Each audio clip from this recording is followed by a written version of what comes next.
Bridal Craft, The Wedding Mall, Pan Bazaar, Tirur.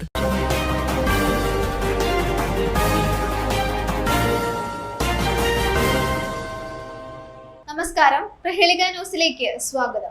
നേതാക്കളെ, സഹോദരന്മാരെ, ഈ തെരഞ്ഞെടുപ്പിൻ്റെ രാഷ്ട്രീയവും രാഷ്ട്രീയ ഇതര കാര്യങ്ങളെല്ലാം തന്നെ എല്ലാവർക്കും അറിയാവുന്നവരും എല്ലാവരും അതിലൊക്കെ ചർച്ച ചെയ്യപ്പെടുന്നവരുമാണ് എന്ന കാര്യം നമ്മളെല്ലാവരും അറിയുന്നതാണ്.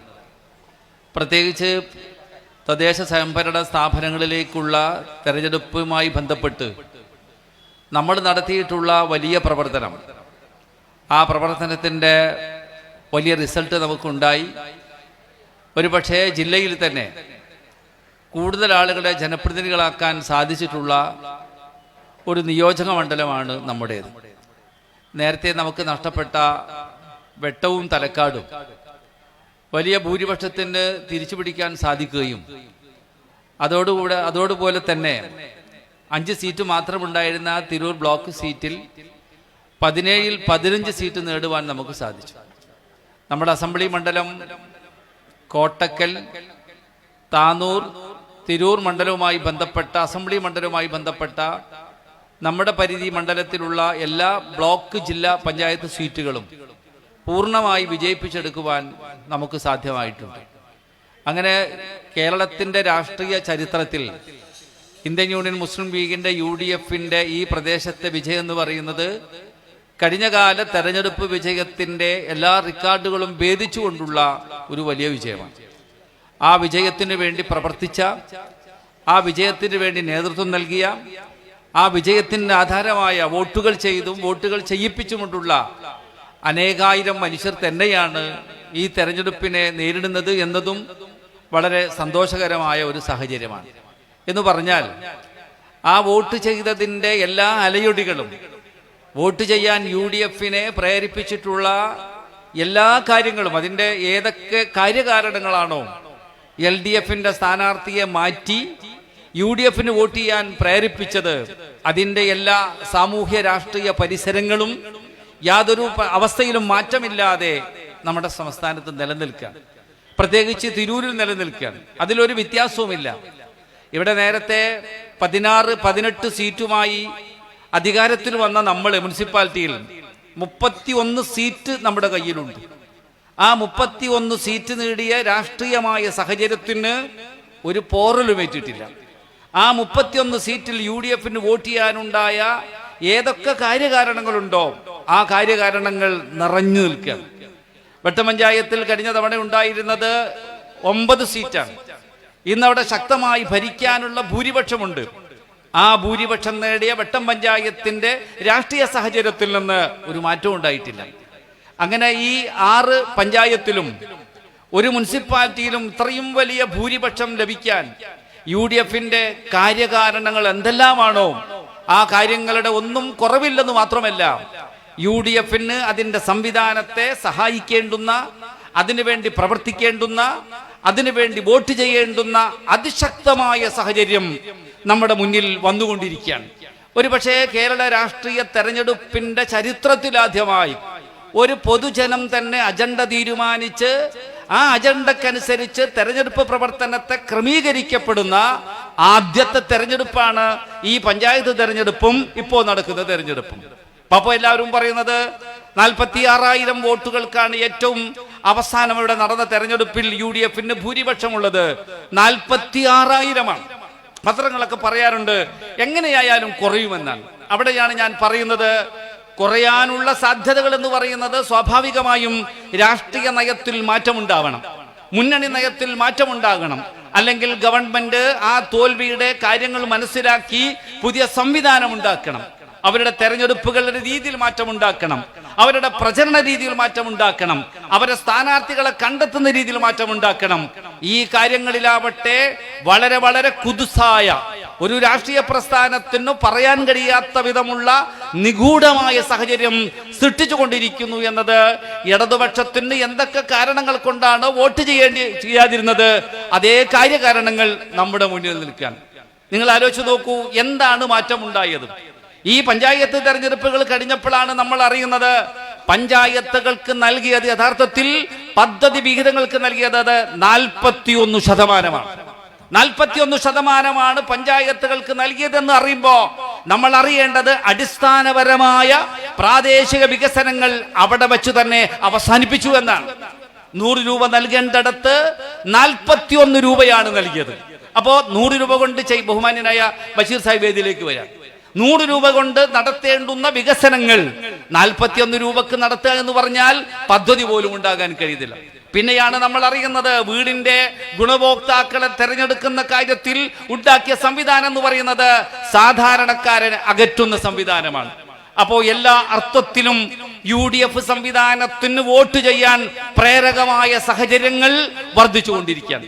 മറ്റൊന്ന്, ഈ ഗവൺമെന്റിനെ നയിക്കുന്ന CPM എന്ന് പറയുന്ന പാർട്ടിയും അതിന്റെ മുഖ്യമന്ത്രിയുമാണ്. നിങ്ങൾ ആലോചിച്ച് നോക്കൂ, CPM-ന്റെ പ്രവർത്തകന്മാർക്ക് പോലും ഞങ്ങൾ ഈ പിണറായി പക്ഷമാണ്, ഞങ്ങളുടെ പക്ഷം ജനകീയമാണ്, ഞങ്ങൾ ജനങ്ങളുടെ കൂടെയാണ് എന്നു പറയാവുന്നതായി ഒന്നുമില്ല.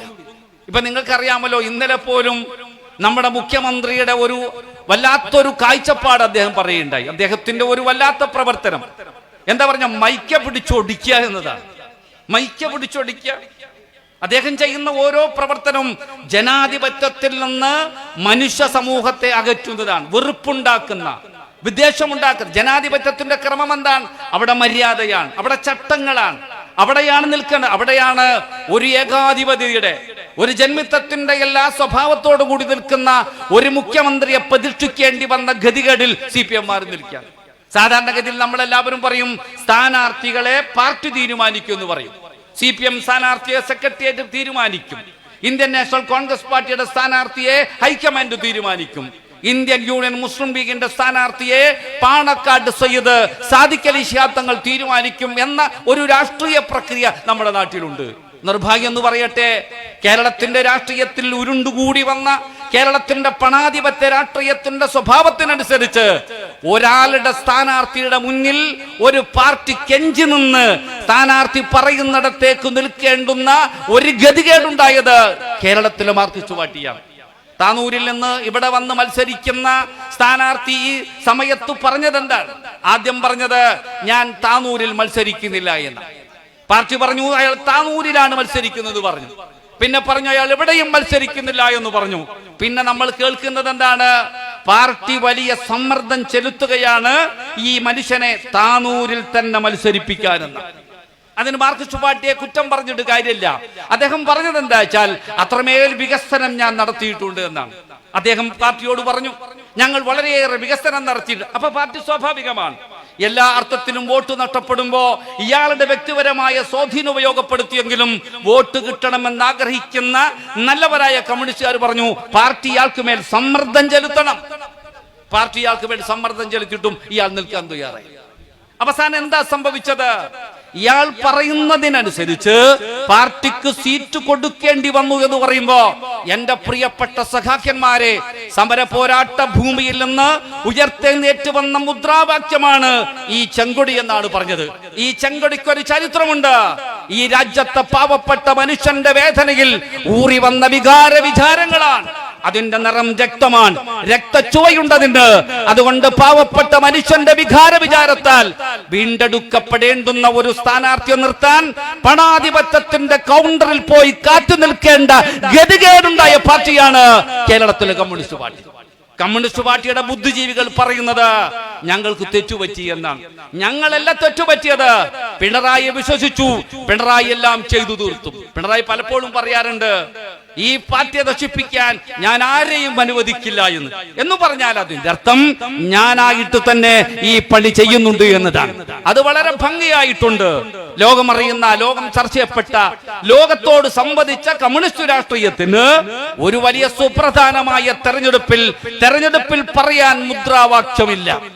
ഞങ്ങളൊരു മതേതരവാദിയാണ്, ഞങ്ങളൊരു മതേതര ഗവൺമെന്റാണ്, ഞങ്ങളൊരു വികസന ഗവൺമെന്റാണ്, ഞങ്ങൾ പാവപ്പെട്ടവന്റെ ഗവൺമെന്റാണെന്ന് പറയാൻ കാര്യകാരണങ്ങളില്ലാതെ പാർട്ടി ഉലയുന്ന സാഹചര്യം. അങ്ങനെ വരുമ്പോൾ പിന്നെ മാർഗം എന്താണ്? 4 വോട്ട് കിട്ടുന്നവൻ എന്താണോ പറയുന്നത് അതനുസരിക്കുക എന്നതാണ്. ഞാൻ എന്റെ കമ്മ്യൂണിസ്റ്റുകാരോട് ചോദിക്കുന്നത് ഇന്നത്തെ താനൂരിലെ സ്ഥാനാർത്ഥി ആരാണ്? ഈ തിരൂരിലെ എന്റെ ശബ്ദം കേൾക്കുന്ന ഏതെങ്കിലും സഖാക്കന്മാർക്ക് പറയാൻ സാധിക്കുമോ? നിങ്ങളുടെ പ്രസ്ഥാനം പ്രവർത്തിച്ചു വലുതാക്കിയ ഒരു പാർട്ടി 2 തവണ അവിടെ MLA ആയ ഒരു പാർട്ടിയെ, ആ പാർട്ടിക്ക് നിങ്ങൾ കൊണ്ടുവന്ന സ്ഥാനാർത്ഥി ആരാണ്? നമുക്കറിയാം, ഏതെങ്കിലും പാർട്ടി പ്രവർത്തിച്ചിട്ട് ഒരാൾ വന്നാൽ നമുക്ക് മനസ്സിലാക്കാം. പക്ഷെ ഇയാൾ ആരാണ്? എന്താണ് ഇതിന്റെ മാനദണ്ഡം? എന്താണ്? എന്റെ കമ്മ്യൂണിസ്റ്റുകാരെ, ഒരു മുദ്രാവാക്യം കൊണ്ട് ഉയർന്നു വന്ന പാർട്ടിയല്ല, ഒരു സമരം കൊണ്ട് ഉയർന്നു വന്ന പാർട്ടിയല്ല, പതിറ്റാണ്ടുകളോളം അടിസ്ഥാന ജനവിഭാഗത്തിനു വേണ്ടിയാണെന്ന് പറഞ്ഞ് രാജ്യത്തെ പാടവരമ്പിൽ പണിയെടുക്കുന്ന പാവപ്പെട്ട മനുഷ്യന്റെ മുന്നിൽ അലറിക്കരഞ്ഞുണ്ടാക്കിയ പാർട്ടിയാണ്. ആ പാർട്ടിയുടെ അജണ്ട തീരുമാനിക്കുന്നത്, ആ പാർട്ടിയുടെ സ്ഥാനാർത്ഥികളെ തീരുമാനിക്കുന്നത് മുതലാളിത്തത്തിന്റെ ജന്മിത്തത്തിന്റെ സ്വഭാവത്തിലാണെന്ന് പറഞ്ഞാൽ ആ പാർട്ടി ഏത് പാവങ്ങളുടെ പാർട്ടി? അപ്പൊ അതുകൊണ്ട് ഇങ്ങനെ ഒരു ഗതികേട് കമ്മ്യൂണിസ്റ്റ് പാർട്ടിക്ക് ഉണ്ടായി എന്ന് പറയുമ്പോ ഞങ്ങളുടെ ഭൂരിപക്ഷം വർദ്ധിക്കുമെന്നാണ് ഞാൻ പറയുന്നത്. മറ്റു കാര്യങ്ങളിലേക്കൊന്നും ഞാൻ പറയുന്നില്ല. പിന്നെ എല്ലാവരും പറഞ്ഞൊരു കാര്യമുണ്ട്, താനൂരിൽ വികസനത്തിന്റെ ചാകരയ എന്നാണ്. ഞങ്ങൾ മുടിനാരിയുടെ കീറി അവിടെ നടന്നിട്ടുള്ള കാര്യങ്ങളും അവിടെ നടക്കാതെ പോയ കാര്യവും തിരൂരിന്റെ മുന്നിൽ നടന്ന കാര്യവും പരിശോധിച്ചാൽ തിരൂരെന്ന് മാത്രമല്ല, അടുത്ത തവണ നമ്മൾ അറിയാത്ത ഒരു മണ്ഡലത്തെ തേടേണ്ടി വരും ഇയാൾക്കെന്ന് പറയാൻ ഞങ്ങൾക്ക് സാധിക്കും. അത്രമേൽ ഞങ്ങൾ കാര്യങ്ങൾ മനസ്സിലാക്കിയിട്ടുണ്ട്. ഞങ്ങൾ ഇവിടെ കോളേജ് അനുവദിച്ചിട്ടുണ്ട്. ഉമ്മൻചാണ്ടിയുടെ ഭരണ സമയത്ത് ആ കോളേജിന്റെ ഉദ്ഘാടന സമയം പോലും അന്ന് CPM തടഞ്ഞിട്ടുണ്ട് എന്ന് നിങ്ങൾ ആലോചിച്ച് നോക്കൂ. ആ താനൂരിൽ പ്രഖ്യാപിച്ച കോളേജിന് ഇന്ന് വരെ കെട്ടിടമുണ്ടായിട്ടില്ല. ആരുടെ കുറ്റമാണ്? അവിടെ കെട്ടിടമുണ്ടാക്കേണ്ടത് അവിടുത്തെ ഗവൺമെന്റാണ്, ഗവൺമെന്റിന്റെ മന്ത്രിയാണ്. എന്നിട്ട് പോലും കോളേജിന് ആവശ്യമായിട്ടുള്ള ഭൂമി കണ്ടെത്തി കെട്ടിടമുണ്ടാക്കാൻ സാധിച്ചില്ല എന്ന് മാത്രമല്ല, സ്വന്തമായ താല്പര്യങ്ങൾക്ക് വേണ്ടി ഭൂമി കണ്ടെത്തി ആ ഭൂമിയിൽ കെട്ടിടം നിർമ്മിക്കാൻ സാധ്യമല്ല എന്ന് അത് ഏറ്റെടുത്ത ഊരാൻ സൊസൈറ്റി പറഞ്ഞപ്പോഴാണ് അവിടത്തുകാർ മേൽപോട്ട് നോക്കുന്നത്. കോളേജിന് കെട്ടിടമായിട്ടില്ല. അദ്ദേഹത്തിന്റെ പ്രകടന പത്രിക ഞങ്ങൾ കണ്ടു. ഞങ്ങൾ പരസ്യമായി പറയാൻ, മാർക്കിടാൻ, തിരൂരിൽ ഞങ്ങൾ നടത്തിയിട്ടുള്ള പ്രവർത്തന പദ്ധതികളിൽ പലതും വരാനിരിക്കുന്ന നാളുകളിൽ താനൂരിൽ ചെയ്യുമെന്നാണ് പറയുന്നത്. അവർ മാർക്ക് ചെയ്തുള്ള പദ്ധതി പ്രകടന പത്രികയിൽ 19ഓളം ഇനങ്ങൾ വെച്ച് പദ്ധതി പരിപാടി പറഞ്ഞിട്ടുണ്ട്. ആ പദ്ധതികൾ ഏറിയതും തിരൂരിൽ നടന്ന പദ്ധതികളാണ്. മറ്റൊരു സംഗതി എന്ന് പറയുന്നത്, നമ്മൾ ആലോചിച്ച് ഇങ്ങനെ ഒരു മനുഷ്യനുണ്ടാവോ? ഇത്രയേറെ വോട്ടിന് ജയിക്കാൻ സാധ്യതയുള്ള ഒരു മണ്ഡലത്തിൽ നിന്ന് എന്താണ് ഈ മനുഷ്യൻ ഇങ്ങനെ പാർട്ടിയെ ധിക്കരിച്ച് പാർട്ടിയോട് മത്സരിച്ച് പാർട്ടിയോട് അവസാന വാക്ക് പറഞ്ഞ് പോന്നതിന്റെ പിന്നിലുള്ള കാര്യം എന്താണ്? യഥാർത്ഥത്തിൽ ഉറക്കം നഷ്ടപ്പെട്ട രാത്രിയുമായി കഴിയുന്ന ഒരാളായിരുന്നു ഇവിടെ മത്സരിക്കുന്ന സ്ഥാനാർത്ഥി എന്ന് നിങ്ങൾ അറിയാം.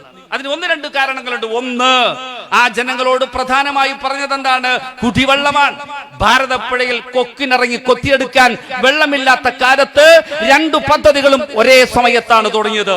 നിങ്ങൾ നമ്മുടെ ബാഫക്കി യത്തീംഖാനയുടെ മുന്നിലുള്ള ഒരു മനോഹരമായ ഒരു ടാങ്ക് ഉണ്ട്.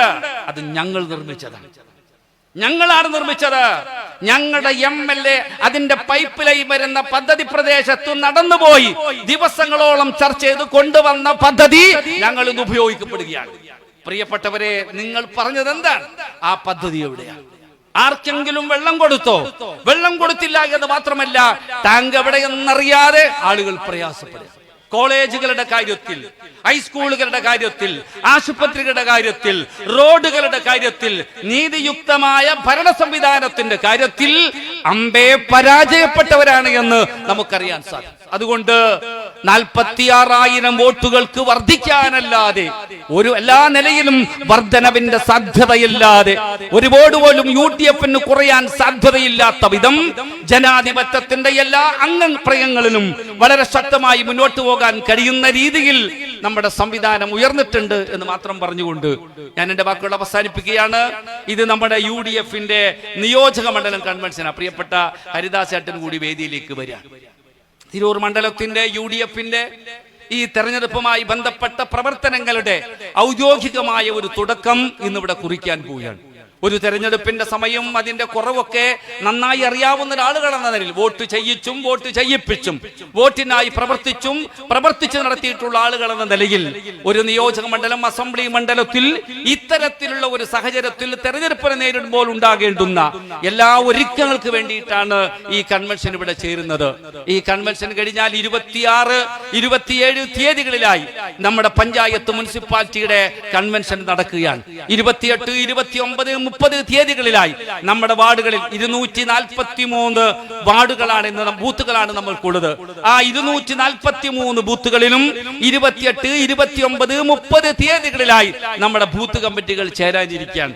അത് കഴിഞ്ഞാൽ 1-ാം തീയതി നമ്മുടെ 29-ാം തീയതി നമ്മുടെ സ്ഥാനാർത്ഥി പര്യടനം ആരംഭിക്കുകയാണ്. സ്ഥാനാർത്ഥി പര്യടനം എന്ന് പറയുന്നത് ഓരോ പഞ്ചായത്തിൽ ഒരു ദിവസമാണ്. ഞങ്ങൾ ഇവിടെ ആകെ പ്രയാസപ്പെടുന്ന കാര്യം എന്ന് പറഞ്ഞാൽ MLA-യുടെ ഒരു തിരക്കാണ്. ആ തിരക്കിനൊരു കാരണമുണ്ട്. ഞങ്ങളെല്ലാവരും ആദ്യം പേടിച്ചെന്താ വെച്ചാൽ ഈ കഴിഞ്ഞ പ്രാവശ്യത്തെ ആളാണ് കുറുക്കോളി, അതുകൊണ്ട് സ്വാഭാവികമായും അങ്ങനെയല്ല. കുറുക്കോളി എത്തുന്നിടത്ത് കുറുക്കോളിയോട് ഞാനുണ്ടെന്ന് പറയാൻ അതൊരു വൈകാരികമാണ്. ഞാനുണ്ടെന്ന് പറയാനുള്ള ഒരു വൈകാരികതയുണ്ട്. ഞാൻ എന്റെ കമ്മ്യൂണിസ്റ്റുകാരോട് പറയട്ടെ, നിങ്ങളുടെ സ്ഥാനാർത്ഥി തെരഞ്ഞെടുപ്പിന്റെ മാനദണ്ഡമാണ് ഈ ഒരു സാഹചര്യത്തിലെത്തിക്ക്. രാഷ്ട്രീയമായി നേരിടുന്ന ഒരു സംവിധാനമായിരുന്നുവെങ്കിൽ ഒരു പക്ഷെ അതിന്റെ അകത്ത് വൈകാരികതയില്ല. എന്നാൽ പ്രിയപ്പെട്ട കുറുക്കോളി, ഞങ്ങൾ നിങ്ങളുടെ കൂടെയാണ് എന്ന് പറയാൻ ആളുകൾ കാണിക്കുന്ന ആ താല്പര്യമുണ്ടല്ലോ, അതാണ് സമയമെടുക്കുന്നത്. 4 മണിക്ക് കുറുക്കോളി എടക്കുളത്തിറങ്ങിയാൽ 5 മണിക്ക് ഇന്ന സ്ഥലത്ത് എത്തണമെന്ന് ഞങ്ങൾ പറയുമ്പോ അദ്ദേഹത്തിന് എത്താൻ സാധിക്കുന്നില്ല. എന്തുകൊണ്ട്? ജനകീയ പിന്തുണയാണ്. അതാണ് ഞങ്ങൾ പറയുന്നത്. വളച്ചുകെട്ടലില്ലാതെ മറച്ചുവെക്കാനില്ലാത്ത ഒരു മുന്നണിയും മറച്ചുവെക്കാനില്ലാത്ത ഒരു സ്ഥാനാർത്ഥിയുമാണ് UDF എന്ന് പറയാൻ അഭിമാനത്തോടെ നമുക്ക് സാധിക്കും. നിങ്ങൾ എന്തെല്ലാമാണ് മറച്ചുവെച്ചത്? നിങ്ങൾ എന്തെല്ലാമാണ് മറച്ചു പിടിക്കുന്നത്?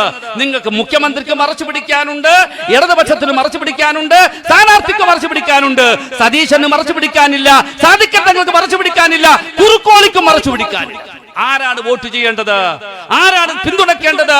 ഈ രാജ്യത്തുയർത്തിക്കൊണ്ടുവന്ന പൈശാചിക രാഷ്ട്രീയ ബോധത്തെ അത് തകർത്തെറിയാൻ ഈ തെരഞ്ഞെടുപ്പ് മൂലം നമുക്ക് സാധ്യമാകണം എന്ന് മാത്രം പറഞ്ഞുകൊണ്ട് എന്നെ കേട്ട നിങ്ങൾക്ക് ഹൃദയംഗമായി നന്ദി പറഞ്ഞ് ഈ പരിപാടിയിൽ സംബന്ധിക്കുന്ന ഒരുപാട് നേതാക്കന്മാരുണ്ട്. പ്രിയപ്പെട്ട ബഷീർ സാഹിബ് ഇവിടെ എത്തിയിട്ടുണ്ട്. പ്രിയപ്പെട്ട ബഷീർ സാഹിബിനെ ഞാൻ വേദിയിലേക്ക് സ്വാഗതം ചെയ്യാൻ. ബഹുമാനനായ KP മജീദ് സാഹിബ് ഉണ്ട്. മജീദ് സാഹിബിനെ ഞാൻ വേദിയിലേക്ക് ആത്മാർത്ഥമായി സ്വാഗതം ചെയ്യാണ്. പ്രിയപ്പെട്ട നമ്മുടെ ജില്ലാ മുസ്ലിം ലീഗിന്റെ ഭാരവാഹി സെക്രട്ടറി പ്രിയപ്പെട്ട ഗഫൂർ ഇവിടെയുണ്ട്. മറ്റു അനുബന്ധമായിട്ടുള്ള പ്രിയപ്പെട്ട ഹരിദാസ് ഏട്ടൻ.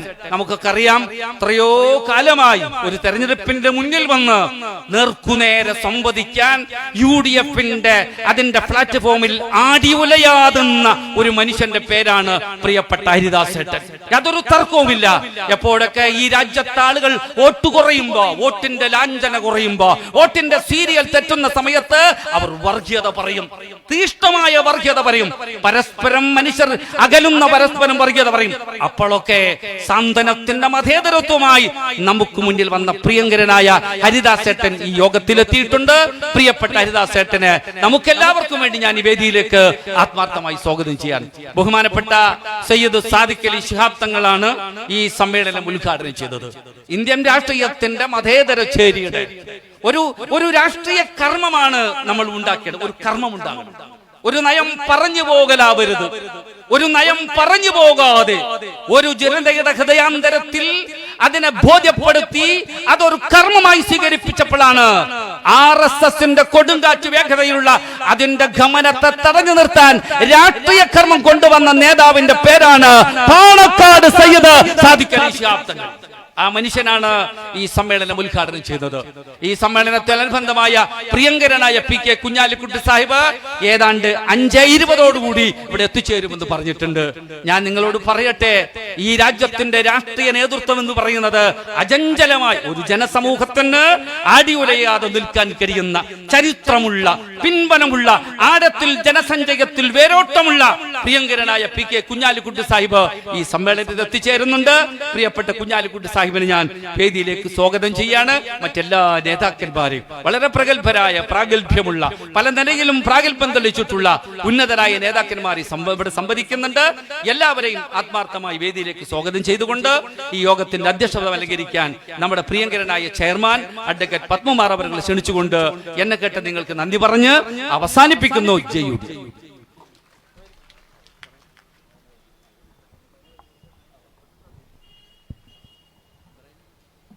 വേദിയിലിരിക്കുന്ന ഏറ്റവും ബഹുമാന്യരായ ET മുഹമ്മദ് ബഷീർ സാഹിബ്, നമ്മുടെ പൊന്നാനിയുടെ MP ആയിരുന്നു, തിരൂരിൻ്റെ MLA ആയിരുന്നു, ഇപ്പോൾ മലപ്പുറം MP ആണ്. ഏറെ ബഹുമാന്യനായ മുൻ രാജ്യസഭാ MP Shri C Haridas XMP, ഏറെ ബഹുമാന്യനായ KPA മജീദ് സാഹിബ് തിരുരങ്ങാടി MLA, വേദിയിലിരിക്കുന്ന എല്ലാ നേതാക്കന്മാരും, എല്ലാവരുടെ പേരും ഞാൻ പറഞ്ഞ സമയം കളയുന്നില്ല. UDFൻ്റെ എല്ലാ നേതാക്കന്മാരും വേദിയിലുണ്ട്. തിരൂർ നിയോജകമണ്ഡലത്തിലെ ജനാധിപത്യ മതേതര വിശ്വാസികളെ, സഹോദരി സഹോദരന്മാർ, ഒരു ദീർഘമായിട്ടുള്ള അധ്യക്ഷ പ്രസംഗത്തിൻ്റെ ആവശ്യമില്ല. ധാരാളം നേതാക്കന്മാർ നമ്മളെ ബഷീർ കണ്ട് എല്ലാവരും ഇവിടെ ഉണ്ട്. ബഹുമാനപ്പെട്ട ഉദ്ഘാടകൻ സാദിഖ് അലി തങ്ങൾ ഏതാനും നിമിഷങ്ങൾക്കകം, ഒരു 15 മിനിറ്റിനകം അദ്ദേഹം എത്തിച്ചേരും. 5:15 പ്രിയപ്പെട്ട PK കുഞ്ഞാലിക്കുട്ടി സാഹിബ് എത്തിച്ചേരും. അതോടുകൂടി നമുക്ക് നേതാക്കന്മാർ പ്രസംഗം കഴിഞ്ഞ് നമുക്കൊരു വലിയൊരു റോഡ് ഷോ, നിങ്ങളാരും പോകരുത്. ഈ പരിപാടി മുഴുവൻ കഴിഞ്ഞ് മിനിഞ്ഞാന്ന് ഇടതുപക്ഷം നടത്തിയ റോഡ് ഷോയേക്കാൾ ഇരട്ടിയിലധികം ആളുകളുമായി നമുക്ക് തിരൂർ പട്ടണം ചുറ്റിക്കൊണ്ട് പ്രിയപ്പെട്ട കുറുക്കോളിയെ വിജയിപ്പിക്കണമെന്ന് ആവശ്യപ്പെട്ടുകൊണ്ടുള്ള റോഡ് ഷോ നടത്തുമ്പോൾ നിങ്ങളാരും പോകരുത്, എല്ലാവരും പങ്കെടുക്കണമെന്നാണ് എനിക്ക് വിനീതമായി അഭ്യർത്ഥിക്കാനുള്ളത്. ഒരു ദീർഘമായ രാഷ്ട്രീയ പ്രസംഗം നടത്തേണ്ട ആവശ്യമില്ല. ഈ തിരഞ്ഞെടുപ്പിൻ്റെ പ്രാധാന്യം കഴിഞ്ഞ 10 കൊല്ലക്കാലമായി കേരളം ഭരിക്കുന്ന ഇടതുപക്ഷ മുന്നണി ഗവൺമെൻറ്, പിണറായി ഗവൺമെൻറ്, ആ ഗവൺമെൻറ്റിനെ താഴെ ഇറക്കിക്കൊണ്ട് ഐക്യ ജനാധിപത്യ മുന്നണി ഗവൺമെൻറ് അധികാരത്തിൽ കയറുന്നതിൻ്റെ ഭാഗമായി കൊണ്ടാണ് നമ്മളെല്ലാവരും രാപ്പകലില്ലാതെ ഓടി നടക്കുന്നത്. ഞാൻ കുറുക്കോളിയെ പറ്റി പറയേണ്ട ആവശ്യമില്ല. അദ്ദേഹം 5 വർഷക്കാലം തിരൂരിൻ്റെ ജനകീയനായ MLA ആയിരുന്നു. അദ്ദേഹത്തിൻ്റെ പ്രവർത്തന മികവ് തന്നെയാണ് അദ്ദേഹത്തിൻ്റെ പാർട്ടി വീണ്ടും അദ്ദേഹത്തിന് മത്സരിക്കാൻ അവസരം കൊടുത്തത്. ഇടതുപക്ഷ സ്ഥാനാർത്ഥിയെ പറ്റി ദീർഘമായി സംസാരിക്കേണ്ട ആവശ്യം നിങ്ങൾക്കെല്ലാവർക്കും അറിയാവുന്ന കാര്യമാണ്. അദ്ദേഹം തിരൂർക്കാരനാണ്. അദ്ദേഹം പറഞ്ഞു വരുന്നത്, ഞാൻ താനൂരിൽ മുഴുവൻ വികസനം നടത്തി, ഇനി ഒരു വികസനവും നടത്താൻ ബാക്കിയില്ല, അതുകൊണ്ട് തിരൂർ വികസിപ്പിക്കുന്നതിന് വേണ്ടിയാണ് ഞാൻ തിരൂരിലേക്ക് മാറിയത് എന്നാണ് അദ്ദേഹത്തിൻ്റെ പല പ്രസ്താവനകളും കണ്ടത്. ഒരു കാര്യം മാത്രമേ ഞങ്ങൾക്ക് സൂചിപ്പിക്കാനുള്ളൂ. അദ്ദേഹത്തിൻ്റെ മൂക്കിൻ്റെ താഴെയാണ് തിരൂർ മുനിസിപ്പൽ സ്റ്റേഡിയം. അദ്ദേഹം സ്പോർട്സ് വകുപ്പ് മന്ത്രിയായിരുന്നു. ഈ തിരൂർ നഗരസഭയുടെ സ്റ്റേഡിയം നന്നാക്കാൻ ഒരു നയാ പൈസ പോലും കേരള ഗവൺമെൻറ് ഫണ്ട് ചെലവാക്കാൻ അദ്ദേഹം തയ്യാറായില്ല. അത് മാത്രമല്ല, നഗരസഭ നടപ്പിലാക്കിയ സ്റ്റേഡിയം വികസന പദ്ധതികൾ തുരങ്കം വെക്കാൻ കൂടിയാണ് ഇപ്പോഴത്തെ ഇടതുപക്ഷ സ്ഥാനാർത്ഥി ശ്രമിച്ചത് എന്ന കാര്യം നിങ്ങൾ മനസ്സിലാക്കണം. അതുപോലെ നമുക്കറിയാം, നമ്മുടെ ഏറ്റവും മനോഹരമായ റോഡാണ് ഇപ്പോൾ പുതുതായി റബ്ബറൈസ് ചെയ്ത സിറ്റി ജംഗ്ഷൻ മുതൽ അമ്പലക്കൊന റോഡ്, മുനിസിപ്പാലിറ്റി ചേർന്നുകൊണ്ട് പോകുന്ന പുതിയ റോഡ്. ആ റോഡിൻ്റെ ഒരു ഭാഗത്ത് ഇടതുപക്ഷ സ്ഥാനാർത്ഥിയുടെ ബിൽഡിംഗ് ഉണ്ട്. ഈ റോഡ് വീതി കൂട്ടുന്നതിന് വേണ്ടി പല ആളുകളും അദ്ദേഹത്തെ സമീപിച്ചപ്പോൾ 1 ഇഞ്ച് സ്ഥലം പോലും വിട്ടുതരില്ല എന്ന് പറഞ്ഞ് ഒരു നിസ്സഹകരണ മനോഭാവം സ്വീകരിച്ച ഇടതുപക്ഷ സ്ഥാനാർത്ഥിയാണ് ഇവിടെ വന്നിട്ടുള്ളത്. അദ്ദേഹം വലിയ പണക്കൊഴുപ്പിൻ്റെ പേരിലൊക്കെ പറഞ്ഞു നടക്കുന്നുണ്ട് അദ്ദേഹം വിജയിക്കുമെന്ന്. ഒരു കാര്യം ഞാൻ അവസാനിപ്പിക്കുകയാണ്. ഒരു കാര്യം ഞാൻ ഉറപ്പിച്ചു പറയാം. 4-ാം തീയതി തിരഞ്ഞെടുപ്പ് കഴിഞ്ഞ് വോട്ടെണ്ണുമ്പോൾ 100-ലധികം സീറ്റുമായി ഐക്യ ജനാധിപത്യ മുന്നണി ഗവൺമെൻറ് അധികാരത്തിൽ കയറും. ആ അധികാരത്തിൽ കയറുമ്പോൾ തിരൂരിൻ്റെ MLA ആയി നമ്മുടെ പ്രിയപ്പെട്ട കുറുക്കോളി മൊയ്തീൻ സാഹിബ് ഉണ്ടാവും എന്ന് നിങ്ങൾക്ക് ഉറപ്പ് നൽകിക്കൊണ്ട് നിങ്ങളും അതിന് സഹായിക്കണം മാത്രം അഭ്യർത്ഥിച്ചുകൊണ്ട് എൻ്റെ ചെറിയ പ്രസംഗം അവസാനിപ്പിക്കുന്നു. അടുത്ത സംസാരിക്കുന്നതിന് വേണ്ടി ബഹുമാനപ്പെട്ട നമ്മുടെ പാർലമെൻറ്റ് മെമ്പർ ബഹുമാനപ്പെട്ട ബഷീർ സാഹിബിനെ ക്ഷണിച്ചുള്ളൂ.